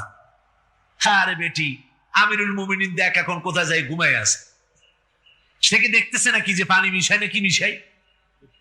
মেয়ে বলতেছে, মা আমিরুল মুমিনিনকে ফাঁকি দেওয়া যেতে পারে, তার পুলিশ বাহিনীকে ফাঁকি দেওয়া যেতে পারে, কিন্তু আল্লাহ রাব্বুল আলামিনের চোখকে ফাঁকি দেওয়া যাবে না। হযরত ওমর এই কথা শুনে বাড়ি চলে গেলেন আর নিজের ছেলেকে ডেকে বললেন, ছেলে আমার, অমুক জায়গায় একটা বাড়ি আছে, আর সেখানে একটা যুবতী মেয়ে আছে, ওই মেয়েটার বিয়ে হয়েছে কিনা শোনো, যদি বিবাহ না হয়ে থাকে তুমি তোমার নিজের বিয়ের প্রস্তাব দাও। আমিরুল মুমিনিন এই মেয়েটা সুন্দরী কেমন, স্বাস্থ্য কেমন কিছুই দেখলেন না, দেখলেন তাকওয়া। কি দেখলেন? আল্লাহর ভয়। আল্লাহর ভয় যখন একটা জাতির মধ্যে আসে, পুলিশ লাগে না, পুলিশের কাজ কমে যায়। ৬০,০০০ সৈন্য তাদের অশ্ব নিয়ে, তাদের উষ্ট্র নিয়ে, তাদের মালপত্র নিয়ে, জাহাজের সামান নিয়ে শ্রাবণের খরস্রোতা নদী, উত্তাল তরঙ্গমালায় ভরা নদীর উপর থেকে এই সাহাবীরা পাড়ি দিয়ে ওপার চলে গেলেন। ওপার যাওয়ার পরে হযরতে সাদ বলছেন, তোমাদের কেউ কি হারায় গেছে নাকি? সবাই এদিক ওদিক তাকায়, খোঁজ করে বলল, মানুষ তো দূরের কথা, একটা উট আর ঘোড়াও একটাও হারায় যায় নাই। একজন বলল, আমার একটা পেয়ালা, যে পেয়ালা আমি পানি পান করতাম, সেই পেয়ালাটা তুফানে ছিটকে কোথায় চলে গেছে, ওইটা হারায় গেছে। হযরতে সাদ বলেন, মুজাহিদের কোন জিনিস ধরিয়া নিতে পারে না, অবশ্যই তা ফেরত আসবে। এই কথা তিনি বলতেছিলেন, হঠাৎ করে দরিয়ার কিনারে একটা আওয়াজ হলো, দেখা গেল তুফানের ভিতরে সেই হারানো বাটিটা তাদের মধ্যে বেরিয়ে এসেছে। আল্লাহু আকবার! মুজাহিদদেরকে সাহায্য করেন স্বয়ং আল্লাহ রাব্বুল আলামিন। আফ্রিকার জঙ্গলের কাছে ভিন্ন ইতিহাস, জঙ্গলের কাছেই মুসলমানদেরকে থাকতে দেওয়া হয়েছিল। মনে করা হয়েছিল জঙ্গলের সমস্ত হিংস্র প্রাণীরা এই মুসলমানদের শেষ করে দেবে, যুদ্ধ করা লাগবে না। হযরতে সাদ সে অবস্থা বুঝতে পারলেন, তিনি একটা মঞ্চ তৈরি করলেন। সেই মঞ্চের উপরে দাঁড়ায় জঙ্গলের প্রাণীদের দিকে লক্ষ্য করে তিনি নোটিশ জারি করে দিলেন, বললেন, ইয়া আইয়াতুহাল হাশারাতু ওয়াস-সিবাউ নাহনু আসহাবু রাসূলুল্লাহ সাল্লাল্লাহু আলাইহি ওয়াসাল্লাম। হে জঙ্গলের হিংস্র প্রাণীরা, আমরা আল্লাহ রাসূলের সাহাবী, ফাইন্না নাজিলুনা ফামান ওয়াজাদনা বাদাহু কাতালনাহু। আমরা রাসূলের সাহাবী, এইখানে আল্লাহর দ্বীনকে কায়েম করার জন্য আমরা এসেছি, আল্লাহর কলেমার আওয়াজ নিয়ে আমরা এখানে রাত কাটাবো। সুতরাং এই জঙ্গলের ভিতরে হিংস্র প্রাণী যত আছো, সব আমাদের এই জায়গা ছেড়ে অন্যত্র চলে যাও। আফ্রিকার জঙ্গলি মানুষেরা চিন্তা করলো, মানুষের কথা কি জঙ্গলি প্রাণীতে শোনে নাকি, পাগলে কয় কি? তারা তাকায় তাকায় দেখলো, হযরতে সাদের এই ঘোষণার পরে বাঘের কাতারে বাঘ, সিংহের কাতারে সিংহ, সাপের কাতারে সাপ, যার যার ডিম আর বাচ্চা গুলি মুখে কামড়ায়া সাহাবীদের এলাকা ছেড়ে দিয়ে তারা অন্যত্র চলে গেল। আমার মুসলমান ভাইরা, এই ছিল মুসলমানদের ইতিহাস। দিন প্রতিষ্ঠা করার কাজে মুসলমান এগোলে আল্লাহই মদত করেন। কে মদত করেন?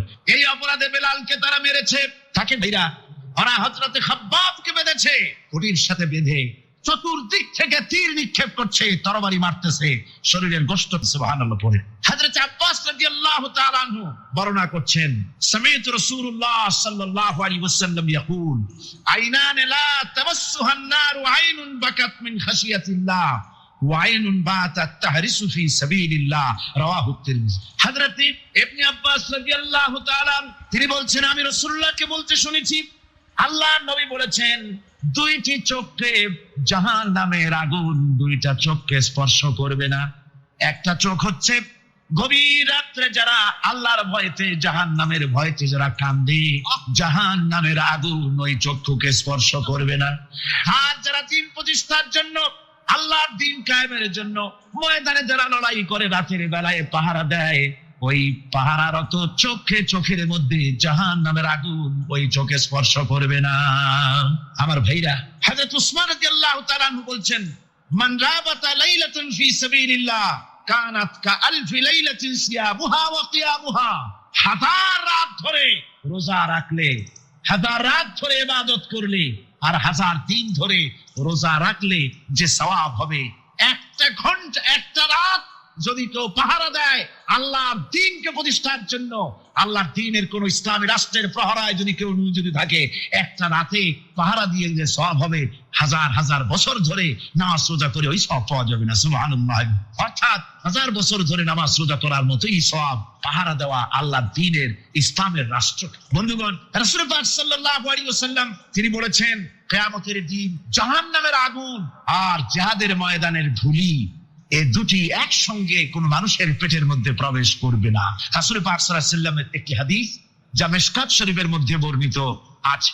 মিশকাত শরীফের সম্ভবত 336 পৃষ্ঠায় এই হাদিসটি বর্ণনা করা হয়েছে যে হযরত ইবনে আইস রাদিয়াল্লাহু তাআলা আনহু হচ্ছেন এই হাদিসের রাবী। তিনি বলছেন, একবার হুজুর সাল্লাল্লাহু আলাইহি ওয়াসাল্লাম এক ব্যক্তির জানাজায় গিয়ে উপস্থিত হলেন। হযরত ওমর রাদিয়াল্লাহু তাআলা আনহু তখন হুজুরকে বললেন, হে রাসূল, আপনি এই লোকটার জানাজা পড়বেন? এই লোক তো ইসলামের এই ক্ষতি করেছে, সেই ক্ষতি করেছে, অমুক করেছে, এই লোকটার আপনি জানাজা পড়বেন? হুজুর তখন উপস্থিত লোকদের জিজ্ঞেস করলেন, হাজিরিন, তোমরা কি কেউ এই লোকটাকে কোন ইসলামের ভালো কাজ করতে দেখেছো? একজন লোক দাঁড়িয়ে গেলেন, তিনি বললেন, হে আল্লাহর নবী, আমি সাক্ষী, আমি দেখেছি একটা মুজাহিদ বাহিনী জিহাদ করে ফিরতেছিল, তো এক জায়গায় তারা ডেরা গাড়লো, শিবির স্থাপন করলো, রাত কাটাবে বললো। আমি দেখেছি এই লোকটি সারা রাত সেই মুজাহিদদেরকে, সাহাবীদেরকে সারা রাত জেগে জেগে পাহারা দিয়েছে।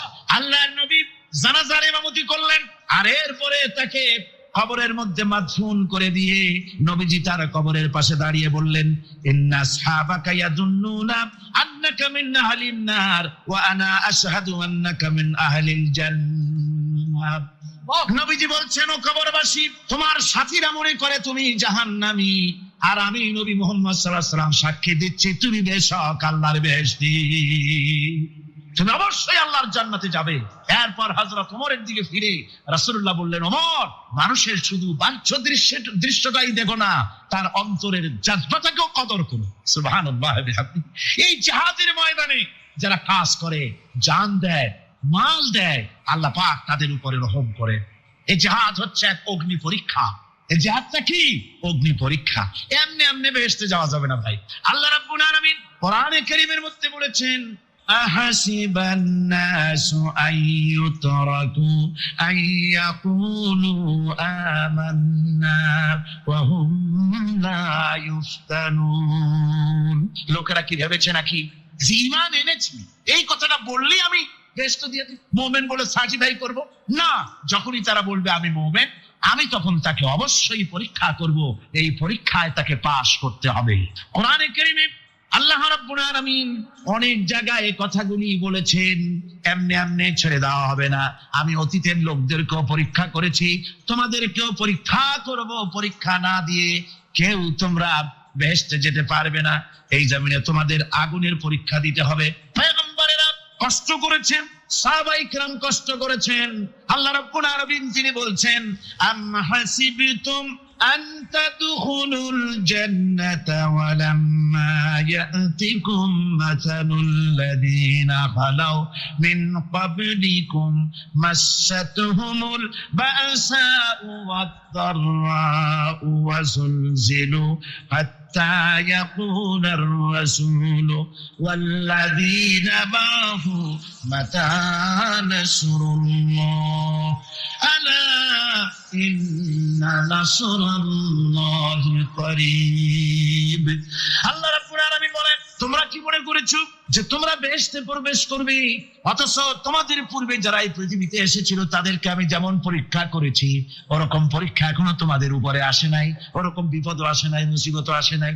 এমন বিপদ এসেছিল নবীদের উপরে, সাহাবায়ে কিরামদের উপরে, যে বিপদে মানুষ জর্জরিত হয়ে গিয়ে নবী এবং তার সাথী সঙ্গীরা এ কথা তারা মুখ থেকে বেরিয়ে গেছে, মাতা নাসরুল্লাহ, আয় আল্লাহ তোমার মদত কখন আসবে, তোমার মদত কখন আসবে। মার খেতে খেতে তো শেষ হয়ে গেলাম। এইভাবে যখন মার আসে চতুর্দিক থেকে, আর মুমিনেরা ময়দানে পা জমায় টিকে থাকে দিন প্রতিষ্ঠার জন্য, আল্লাহ তখন খুশি হয়ে এক সময় ঘোষণা করে দিবেন, আলা ইন্না নাসরাল্লাহি কারীব, আর দেরি নাই, আমার মদত, আমার সাহায্য তোমাদের জন্য অবধারিত। সুবহানাল্লাহ। আমার ভাইরা, বিষয়টা সহজ নয়।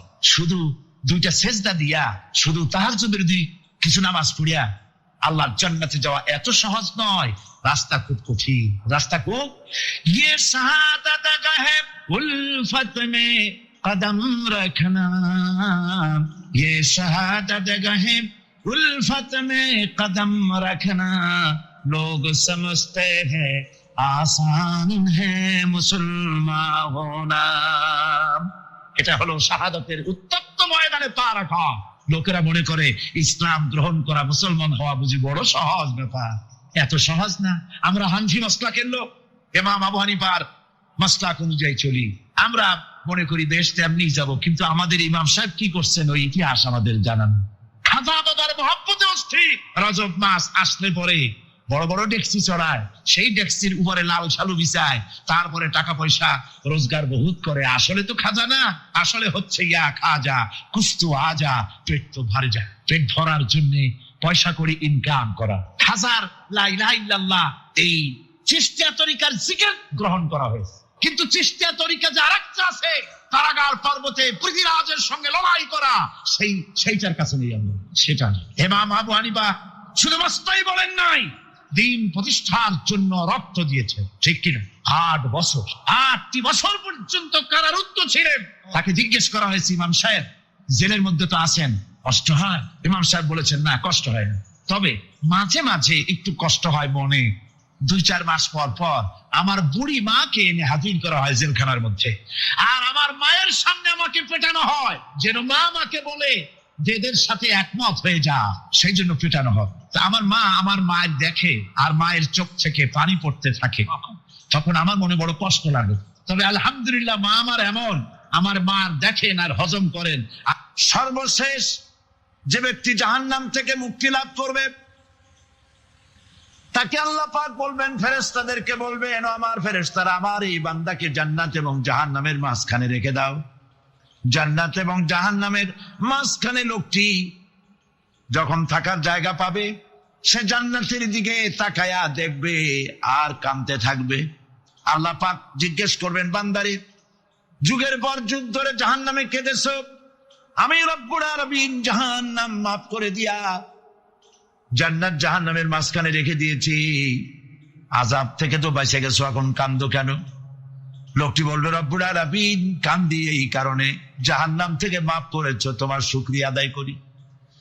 জান্নাত তো আমার কপালে নাই, কিসমতে নাই, কিন্তু জান্নাত আমি এখান থেকে দেখতে পাচ্ছি, জান্নাতের সুঘ্রাণ আমার নাকে আসতেছে, কপালে নাই যাওয়ার।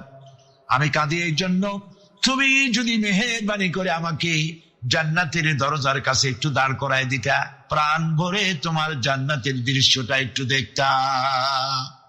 আল্লাহ পাক তার আরজি পূরণ করবেন, বলবেন যাও, ফেরেশতাদের বলবেন এর জান্নাতের দরজার কাছে দাঁড় করায় দাও। জান্নাতের দরজার কাছে দাঁড়িয়ে লোকটি আবার কান্না শুরু করবে। আল্লাহ পাক প্রশ্ন করবেন, এবার কান্দো কেন? লোকটি বলবে রব্বুল আলামিন কান্দি এই কারণে জান্নাতের এই দরজায় দাঁড়াইয়া জান্নাতের অফুরন্ত নেয়ামত কিছুই ভালো করে দেখা যায় না, শুধু অল্প জায়গা দেখি। যদি তুমি আমারে দয়া করে জান্নাতের মাঝখানে দাঁড় করায় দিতা, চতুর্দিকে তাকায়া তাকায়া দেখা কলিজারে ঠান্ডা বানাইতাম। তবে আমি ওয়াদা করি জান্নাতের কোনো নাজ নেয়ামত, কোনো ফল আমি খাবো না, ধরবো না, সইব না। একটুখানি মেহেরবানি করে মাঝখানে দাঁড় করাইয়া দাও, জান্নারে ঠান্ডা করি। আল্লাহ রব্বুল আলামিন ফেরেশতাদের বলবেন আমার এই বান্দারে জান্নাতের মাঝখানে দাঁড় করাইয়া দে। আল্লাহর নবী বলেন জান্নাতের মাঝখানে দাঁড়িয়ে লোকটি আগের চাইতে আরো জোরে চিৎকার মেরে কাঁদতে থাকবে। আল্লাহ পাক বলবেন বান্দারে কি হলো তোর? দরজার কাছে আসতে চাইছিলে, আয়না দিলাম। আবার এবার মাঝখানে আসতে চাইছো, তাও এনে দিয়েছি। আবার কান্দো কেন? লোকটি বলবে রব্বুল আলামিন এবার কান্দি এই জন্যে তুমি যখন দয়া করে একটিবার জান্নাতের মাঝখানে এনে আমাকে দাঁড় করায় দিয়েছো, তুমি রহমান রহিম গফুরুর রহিম, এই জান্নাত থেকে আবার আর বাইর করে দিও না। আল্লাহ রাব্বুল আলামিন বলবেন ও আমার বান্দারে, আমার এই জান্নাত তোর খুব পছন্দ হয়েছে নাকি? লোকটি বলবে রব্বুল আলামিন কলিজা ঠান্ডা হয়ে গেছে, ভাবতেও পারি না এই জান্নাত এত সুন্দর।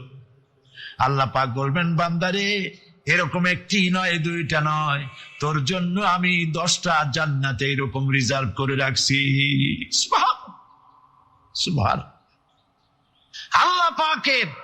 আল্লাহ পাককে ভয় করে পৃথিবীর সমস্ত পাপ থেকে যারা নিজেকে রক্ষা করবে আল্লাহ তাদের জন্য এই জান্নাত রেখে দিয়েছেন। সুবহানাল্লাহ। সে জান্নাতের রিসিপশন আপনারা আন্দাজ করতে পারবেন না রিসিপশন কারে কয়।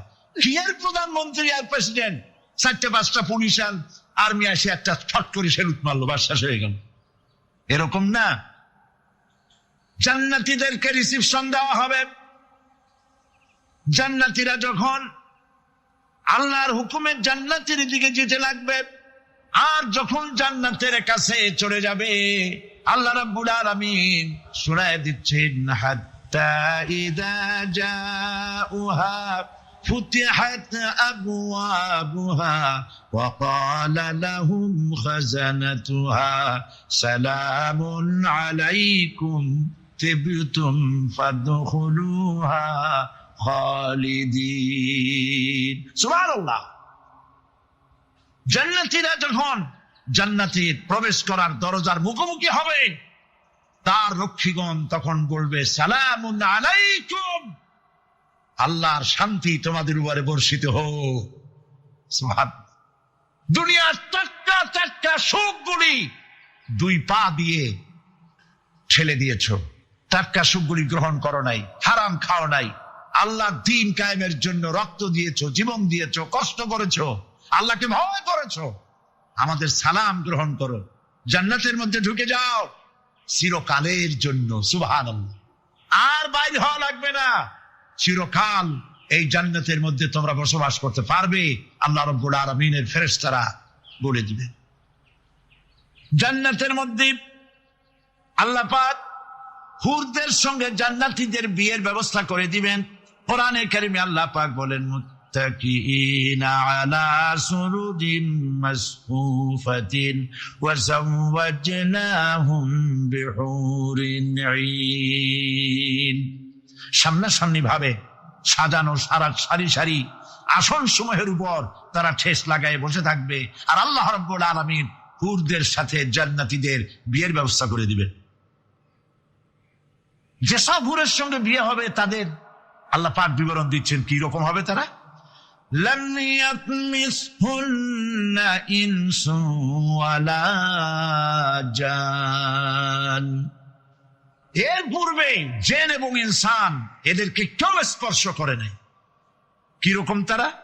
কাআন্নাহুন্নাল ইয়াকুতু ওয়াল মারজান। যেমন ঝিনুকের ভিতরে মণিমুক্তা থাকে, এইভাবে আল্লাহ পাক তাদেরকে পবিত্র করে রেখে দিয়েছেন। আমার প্রিয় ভাইরা, আল্লাহ রাব্বুল আলামিন কোরআনে কারীমের ভিতরে বলেছেন ফাবিআইয়ি আলা'i রাব্বিকুমা তুকাযযিবান। জান্নাত দান করে আল্লাহ পাক এবার জান্নাতীদেরকে সম্বোধন করে বলবেন, ইয়া ইবাদি লা খাউফুন আলাইকুমুল ইয়াওমা ওয়ালা আনতুম তাহজানুন। হে আমার বান্দারা, লা খাউফুন আলাইকুমুল ইয়াওম, আজ আর কোনো ভয় নাই। সুবহানাল্লাহ, সুবহানাল্লাহ। আজ আর কোনো ভয় নাই, কোনো চিন্তাও নাই, আরামে এই জান্নাতের মধ্যে বসবাস করো। এরপরে আল্লাহ পাক জিজ্ঞেস করবেন, ও আমার জান্নাতীরা, আমি যেসব ওয়াদা করছিলাম আমার ওয়াদা মোতাবেক সমস্ত নিয়ামত পেয়েছো? তারা বলবে, হ্যাঁ পেয়েছি, সব নিয়ামত আপনার ওয়াদা মোতাবেক সব পেয়েছি। আল্লাহ রাব্বুল আলামিন বলবেন, সব পাও নাই, ওয়ালাদাইনা মাজিদ, আমার কাছে আরো বেশি আছে। সুবহানাল্লাহ, আমার কাছে আরো বেশি আছে। জান্নাতীরা বুঝবে না সে আরো বেশিটা কি, এর থেকে আর বেশি কি। প্রিয় ভাই সব, নবী করিম সাল্লাল্লাহু আলাইহি সাল্লাম বলেছেন, জান্নাতের সুখ আর শান্তি কোন চোখ নাই যা দেখেছে, যা কোন অন্তঃকরণ নাই যা কল্পনা করতে পেরেছে। এই জান্নাত মুত্তাকিদের জন্য আল্লাহ রাখছেন। সুবহানাল্লাহ। জান্নাতীরা ভাবতেও পারবে না সেই নিয়ামতগুলি কি। প্রিয় ভাই সব, সেই মুহূর্তে আল্লাহর নবী মুহাম্মদ রাসূলুল্লাহ সাল্লাল্লাহু আলাইহি ওয়াসাল্লাম বলবেন, রব্বুল আলামিন, আমার উম্মতেরা জান্নাতীরা বুঝতে পারে নাই আপনার কাছে কি নিয়ামত আরো বেশি আছে। আমার এই উম্মতেরা জান্নাতীরা আপনার ওয়াদা মোতাবেক সব পেয়েছে, কিন্তু একটি জিনিস এখনো তাদের কিসমতে হয় নাই। সেই জিনিসটা হলো, যারা তার রবকে না দেখে শুধু কোরআন আর হাদিসের কথা শুনে আরামের ঘুম হারাম করে তাহাজ্জুদের নামাজ আদায় করেছিল, চোখের পানি ফেলেছিল, যারা জান্নাত দেখে নাই, জাহান্নাম দেখে নাই, আপনাকে ভয় করে যারা জীবন পরিচালনা করেছিল, যারা আপনাকে দেখে নাই, না দেখে শুধু কোরআন হাদিস বিশ্বাস করে যারা অকাতরে নিজেদের জীবন বিলায় দিয়েছিল, এই জান্নাতীরা এখন পর্যন্ত তার রবকে দেখতে পারে নাই। আল্লাহ রাব্বুল আলামিন তার সামনে থেকে ৭০,০০০ পর্দা সরে যাবে। আল্লাহ পাক বান্দাদের আরজি পুরা করার জন্য জান্নাতীদের সামনে তিনি জালোয়া ফরোজ হবে। কোরআন শরীফের ভিতরে আল্লাহ পাক বলে, জান্নাতীরা তারা আল্লাহর দিকে, জান্নাতীরা তার রবের দিকে তাকিয়ে থাকবে, আর রব তার বান্দাদের দিকে তাকায়া থাকবে। প্রাণ ভরে জান্নাতীরা রবকে দেখবে। সুবহানাল্লাহ, আল্লাহ পাককে দেখবে। প্রাণ খুলে আজ দোয়া করি, রব্বুল আলামিন, জান্নাতের যেই পরিবেশে, যেই জায়গায় তুমি দয়া করে তোমার গোলামদেরকে তুমি নিজেই দর্শন দিবে, দেখা দিবে। মনিব গো, ও আমাদের রব, আজ এই বিশাল জনসমুদ্র নিয়ে তোমার দরবারে আবেগ ভরা কণ্ঠে বলি, যেই অনুষ্ঠানটি তুমি এমন মুবারক অনুষ্ঠান করবে যেখানে তুমি জান্নাতীদেরকে দেখা দিবে, ওই জান্নাতের কোনো একটি, ওই অনুষ্ঠানের কোনো একটি কোনায় কানায় আমাদেরকেও দাঁড় করাইয়া দেখান তো।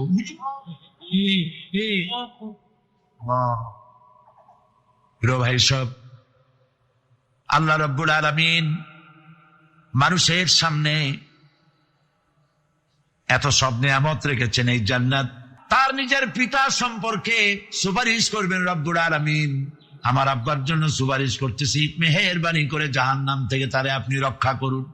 আল্লাহ রাব্বুল আলামিন বলবেন, ইব্রাহিম তোমার সুপারিশ মঞ্জুর হবে না। প্রিয় ভাই সব, একটু মাথা খাটান, চিন্তা করেন। উলুল আযম পয়গম্বর, জাতির পিতা। কে জাতির পিতা?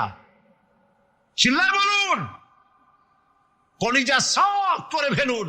মুসলমানদের জাতির পিতা হাফিজ আমি কেউ হতে পারে না। মিল্লাতা আবিকুম ইব্রাহিম, ইব্রাহিম আলাইহিস সালাম এই মিল্লাতের পিতা। সুবহানাল্লাহ। হযরত ইব্রাহিম আলাইহিস সালাম কিয়ামতের দিন বলবেন, আল্লাহ আমার আব্বার জন্য সুপারিশ করছি। আল্লাহ পাক বলবেন মঞ্জুর হবে না। আজর তোমার পিতা হতে পারে, কিন্তু আমার খলিলকে আগুনে ফেলার জন্য নমরুদকে সে সহযোগিতা করেছে, আমি তোমার পিতাকে ক্ষমা করব না। নবী করিম সাল্লাল্লাহু আলাইহি সাল্লামকে সাহাবায়ে কেরাম জিজ্ঞেস করেছেন, হে রাসূল, আপনার আব্বা এবং আম্মার অবস্থা কি হবে? নবী করিম সাল্লাল্লাহু আলাইহি সাল্লাম কেঁদে ফেলেছেন, সব বলেছেন, আমি তাদের কোনো উপকারে আসব না। আল্লাহু আকবার। আপনি মনে করছেন নাকি যে ইয়া নবী সালাম আলাইকা বলি অমনি নবীর সুপারিশ পাবেন? এত সহজ। কতগুলা রসগোল্লা খাইলেন আর বড় একটা মিছিল করলেন আর অমনি চলে যাবেন? পৃথিবীর সব মানুষ, সাহাবায়ে কেরাম বাদ দেন, পৃথিবীর সমস্ত মানুষ একত্রিত হয়ে আবু তালেব রাসূলুল্লাহকে যে ভালোবেসেছেন, ওর 1000 ভাগের 1 ভাগও সারা দুনিয়ার মানুষ রাসূলুল্লাহকেই ভালোবাসতে পারবে? পারবে? নিজের ছেলে আলীকে, আলী রাদিয়াল্লাহু তাআলা আনহুকে আলাদা বিছানায় শোয়াইয়া, ছোট্ট মানুষ হযরত আলী আলাদা জায়গায় রাখিয়া মুহাম্মদুর রাসূলুল্লাহ সাল্লাল্লাহু আলাইহি ওয়াসাল্লাম এতিম মানুষ তারে কলিজার সাথে বুকের মধ্যে আশ্রয় দিয়ে আগলে রেখেছেন বুক করে। সেই আবু তালেব মৃত্যুর সময় নবী করিম সাল্লাল্লাহু আলাইহি ওয়াসাল্লাম বলেছিলেন, চাচা একটিবার আমার কানে তাওহীদের কালেমা শোনায় দেন। আবু তালেব তার কিসমতে ছিল না কালেমা। মরে যাওয়ার পর একজন সাহাবী বলেছিলেন, ইয়া রাসূলুল্লাহ, মৃত্যুর সময় আবু তালেবের মুখ আমি নড়তে দেখেছি, তিনি কালেমা পড়েছেন সম্ভবত। রাসূলুল্লাহ সাহেব বলেছেন, আমি শুনি নাই। এত ভালোবাসার পরও হাদিস শরীফে এসেছে আবু তালেব জাহান্নামে যাবে। কোথায় যাবে? জাহান্নামে। সবচাইতে কম আযাব হবে কার? আবু তালেবের। কম আযাবটা কি? হাদিস শরীফে এসেছে কম আযাব হলো জাহান্নামের আগুন দিয়ে 1 জোড়া জুতা তৈরি করে আবু তালেবের পায়ে পরিয়ে দেওয়া হবে।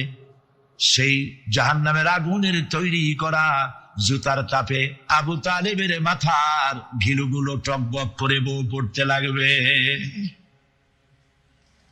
এত ভালোবেসে যদি কিয়ামতে উপায় না হয়, আপনি ইয়া নবী সালাম আলাইকা, ইয়া রাসূল সালাম আলাইকা আর কতগুলো জিলাপি খাইলেন, বড় একটা মিছিল করলেন। প্রিয় ভাই সব, এইসব বেদাত ছাড়ুন, এগুলি সুস্পষ্ট বিদআত। রাসূলুল্লাহকে ভালোবাসবেন, সাহাবীরা যেভাবে ভালোবেসেছেন ওইভাবে ভালোবাসবেন। আল্লাহ রাব্বুল আলামিন বলেন, যালিকাল ইয়াউমুল হক ফামান শাআ আত্তাখাযা ইলা রাব্বিহি মাআবা। এই দিনটি অবশ্যই আসবে, সেদিনটি নিশ্চিতভাবে আসবে। আর এখন যার ইচ্ছা সে তার রবের দিকে অগ্রসর হোক। ইন্না আনজারনাকুম আযাবান করিবান ইয়াওমা ইয়ানজুরুল মার'উ মা কদ্দামাত ইয়াদাহু ওয়া ইয়াকুলুল কাফিরু ইয়া লাইতানি কুনতু তুরাবা। ইন্না আনজারনাকুম আযাবান করিবা, খুব নিকটবর্তী একটি আযাব সম্পর্কে আমি তোমাদেরকে সতর্ক করে দিলাম। কে বলতেছেন? আল্লাহ পাক। লক্ষ্য করুন আল্লাহ কি বলছেন। খুব নিকটবর্তী একটি কঠিন শাস্তি, আযাব অর্থাৎ কিয়ামত, এ সম্পর্কে আমি তোমাদেরকে সতর্ক করে দিলাম। ইয়াউমা ইয়ানজুরুল মার'উ মা কদ্দামাত ইয়াদা, সেদিন প্রত্যেকটি লোক যা সে পাঠিয়ে দিয়েছিল এখানে, অর্থাৎ যা করেছিল সেগুলি সে দেখতে পাবে। আর তখন ওয়ায়াকুলুল কাফিরু ইয়া লাইতানি কুনতু তুরাবা, সেই কিয়ামতের ময়দানে অবস্থা দেখে কাফেররা বলবে, আহারে মানুষ না হইয়া যদি মাটি হইয়া যেতাম, যদি মাটি হতাম, যদি মানুষ না হয়ে না জন্মতাম, আজ এই হাসরের ময়দানে এইখানে এই বিচারের মুখোমুখি হতাম না, মাটি হইলে বরং অনেক ভালো হতো। এই পৃথিবীতে আমরা এসেছি, চলে যাব, যাওয়ার আগে এই কোরআন একটি বিশাল জনগোষ্ঠী এমন বানাতে চেয়েছে যে জনগোষ্ঠী এই কোরআন দিয়ে একটি বিশাল সমাজ গড়বে, রাষ্ট্র গড়বে, এমন রাষ্ট্র গড়বে যেই রাষ্ট্রে দুঃখ থাকবে না, অশান্তি থাকবে না, যেখানে সুখ থাকবে, সমৃদ্ধি থাকবে, আর কিয়ামতের দিন আল্লাহর জান্নাতে তারা চলে যাবে। তেমন একটি সমাজ কি আমরা চাই? সবাই বলেন, সেরকম একটি সমাজ কি আমরা চাই? প্রিয় ভাই সব, কিয়ামতের দিন আমরা যেতে চাই জান্নাতে। কোথায় যেতে চাই বলেন? জোরে বলেন।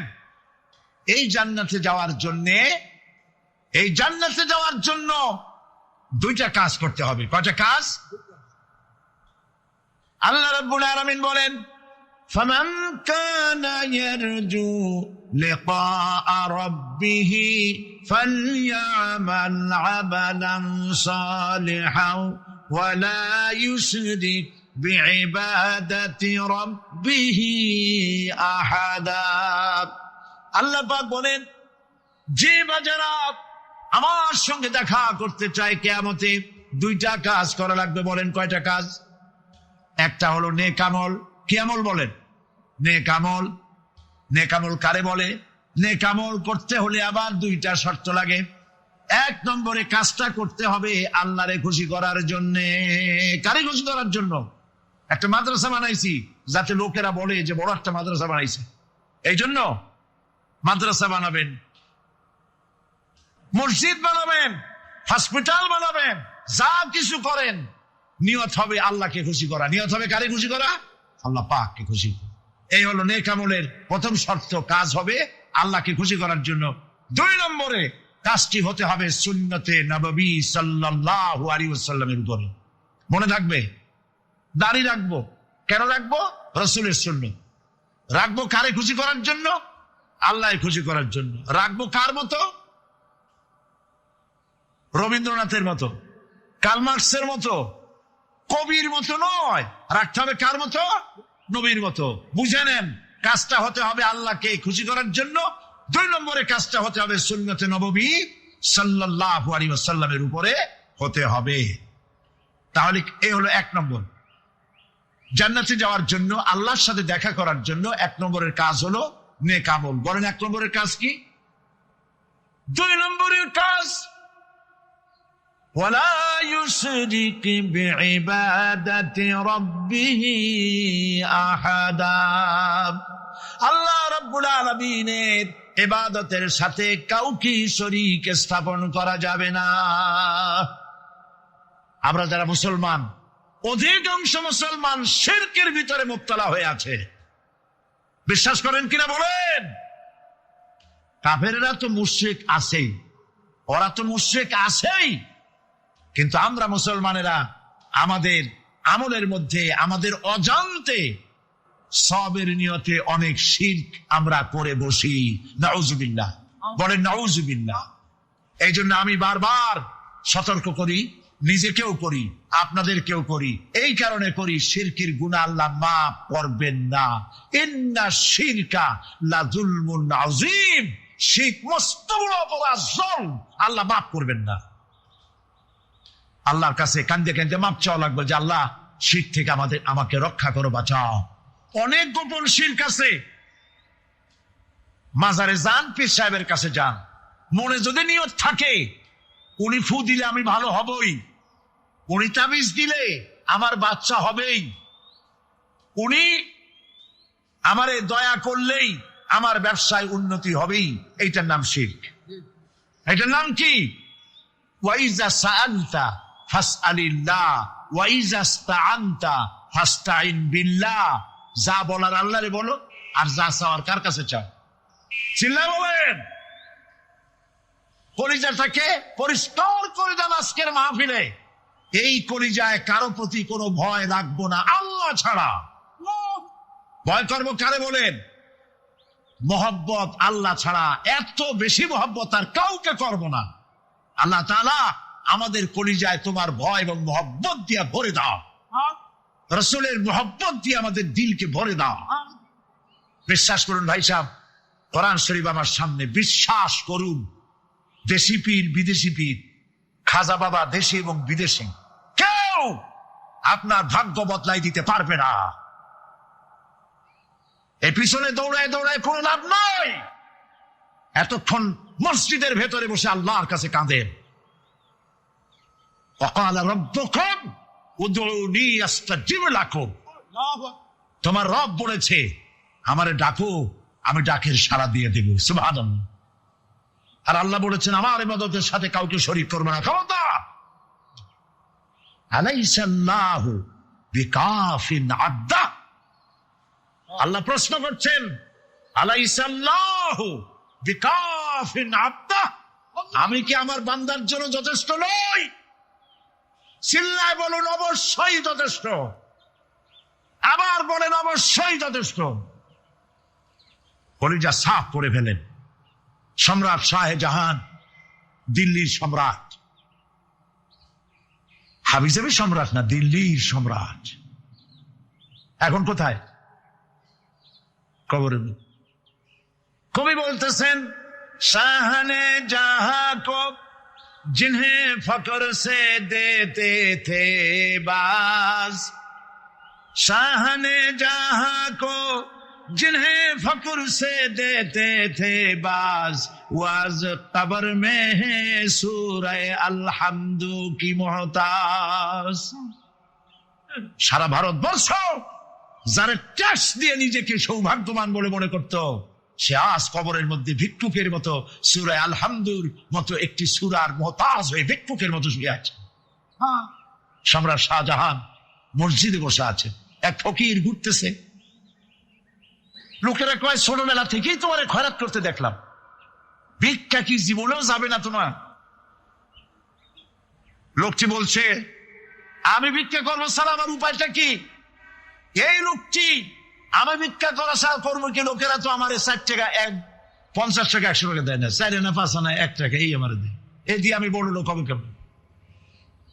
লোকটি বলছে, আচ্ছা দেখো, তুমি তো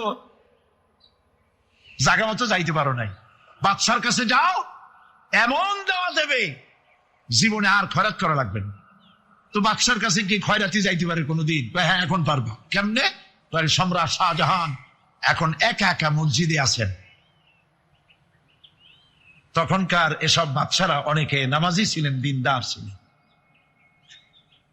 ফকির দরজার কাছে দাঁড়াইয়া দেখতে পাচ্ছে কেউ নাই, দেহরক্ষীরা দূরে দূরে দাঁড়ানো। বাদশাহ মসজিদের ভেতরে বসে হাত তুলে ঝুলতেছে আর কাঁদতেছে, চোখের পানি দিয়া দাঁড়িয়ে ভিজে ভিজে পড়ছে। এই দৃশ্য অনেকক্ষণ দেখলো ফকির। কিছুক্ষণ পর সম্রাট শাহজাহান মসজিদ থেকে বেরিয়ে আসছে। ফকির বলছে, আসসালামু আলাইকুম হুজুর। তিনি বললেন, ওয়ালাইকুম আসসালাম, চলে গেল। বাদশা বলল, আমার কাছে তো কেউ আইসা কিছু না চাইয়া তো যায় না, এরা দেখলাম খয়রাতির মতো কিছু চাইলো না, বেটা ভয় করলো নাকি? আমি এদিকে আসো। আসছে। ভয় পাইছো? কয় না, ভয় পাইনি। তো কিছু যে চাইলে না? ফকির বলছে, জাহাপানা, সত্যিই কিছু চাইতে আসছিলাম। তারপর চাইলে না কেন? ফকির বলছে, জাহাপানা, সারা জীবন ভিক্ষা করেছি, আর আজ দিল্লি সম্রাটের কাছে বেশি পাওয়ার লোভে এসেছিলাম, কিন্তু আপনার দশা দেখা আমার জ্ঞানের চোখ খুলে গেছে।